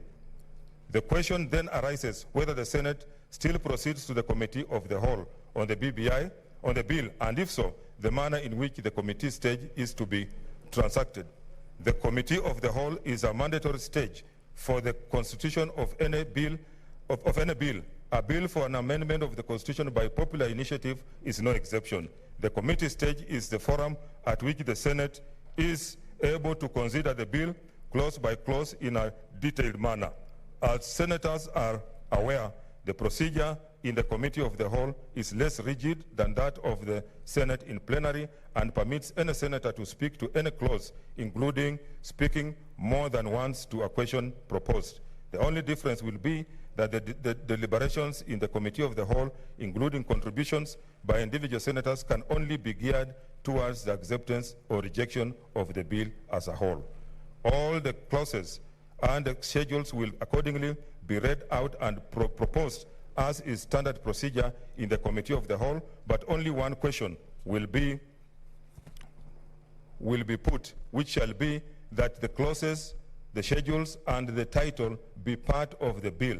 Senators will then be expected to vote either yes or no or abstain. The bill is a whole and not any particular clause or part of the bill on its own. Honorable Senators, one final matter remains, which is the question whether formal errors may be corrected, and if so, the manner of such correction. This matter is to be approached cautiously because the device of correction must not be subterfuge for substantive amendments to the bill through the back door. Indeed, on this, the committees found that Parliament's legislative action includes correcting any errors of form or typographical errors that do not go to the substance of the bill and that bring drafting harmony to the bill. That's paragraph 365. Standing Order number 162 provides for the custody of the bills and process after passage of a bill, although, as I have indicated earlier on this communication, no specific provisions exist in our standing orders on the processing of a constitutional amendment by a popular initiative. I am of the view and I rule that invoking Articles 10 and 259 of the Constitution and applying Standing Order number 1, requiring the Speaker to decide all matters that are not expressly provided for by the standing orders, it is appropriate that the speakers of parliament correct formal errors or oversights without changing the substance of the bill before certification of the bill and submission to the president. This would apply to those types of errors which the committees found as inadvertent errors in the copies of the bill, which were typographical in nature and which did not affect the substance of the bill. The Senate is accordingly guided. I thank you. What's your point of order, Senator Mutula Jr.? Mr. Speaker, before you finish your communication, you had mentioned something about the third reading. Mr. Speaker, I wish we could stop the sun. We can't. I wish you could stop the lunch hour. We can't. But we are ready to vote for the third reading.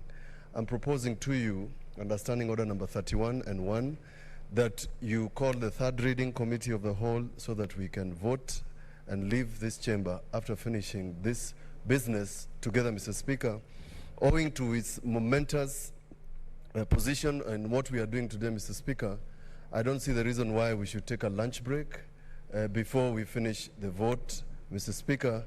And I believe, Mr. Speaker, you can use your discretion to do so that we can finish this business. When we come in the afternoon, Mr. Speaker, we resume with the business that is in the order paper and related to the constitutional amendment bill. Thank you.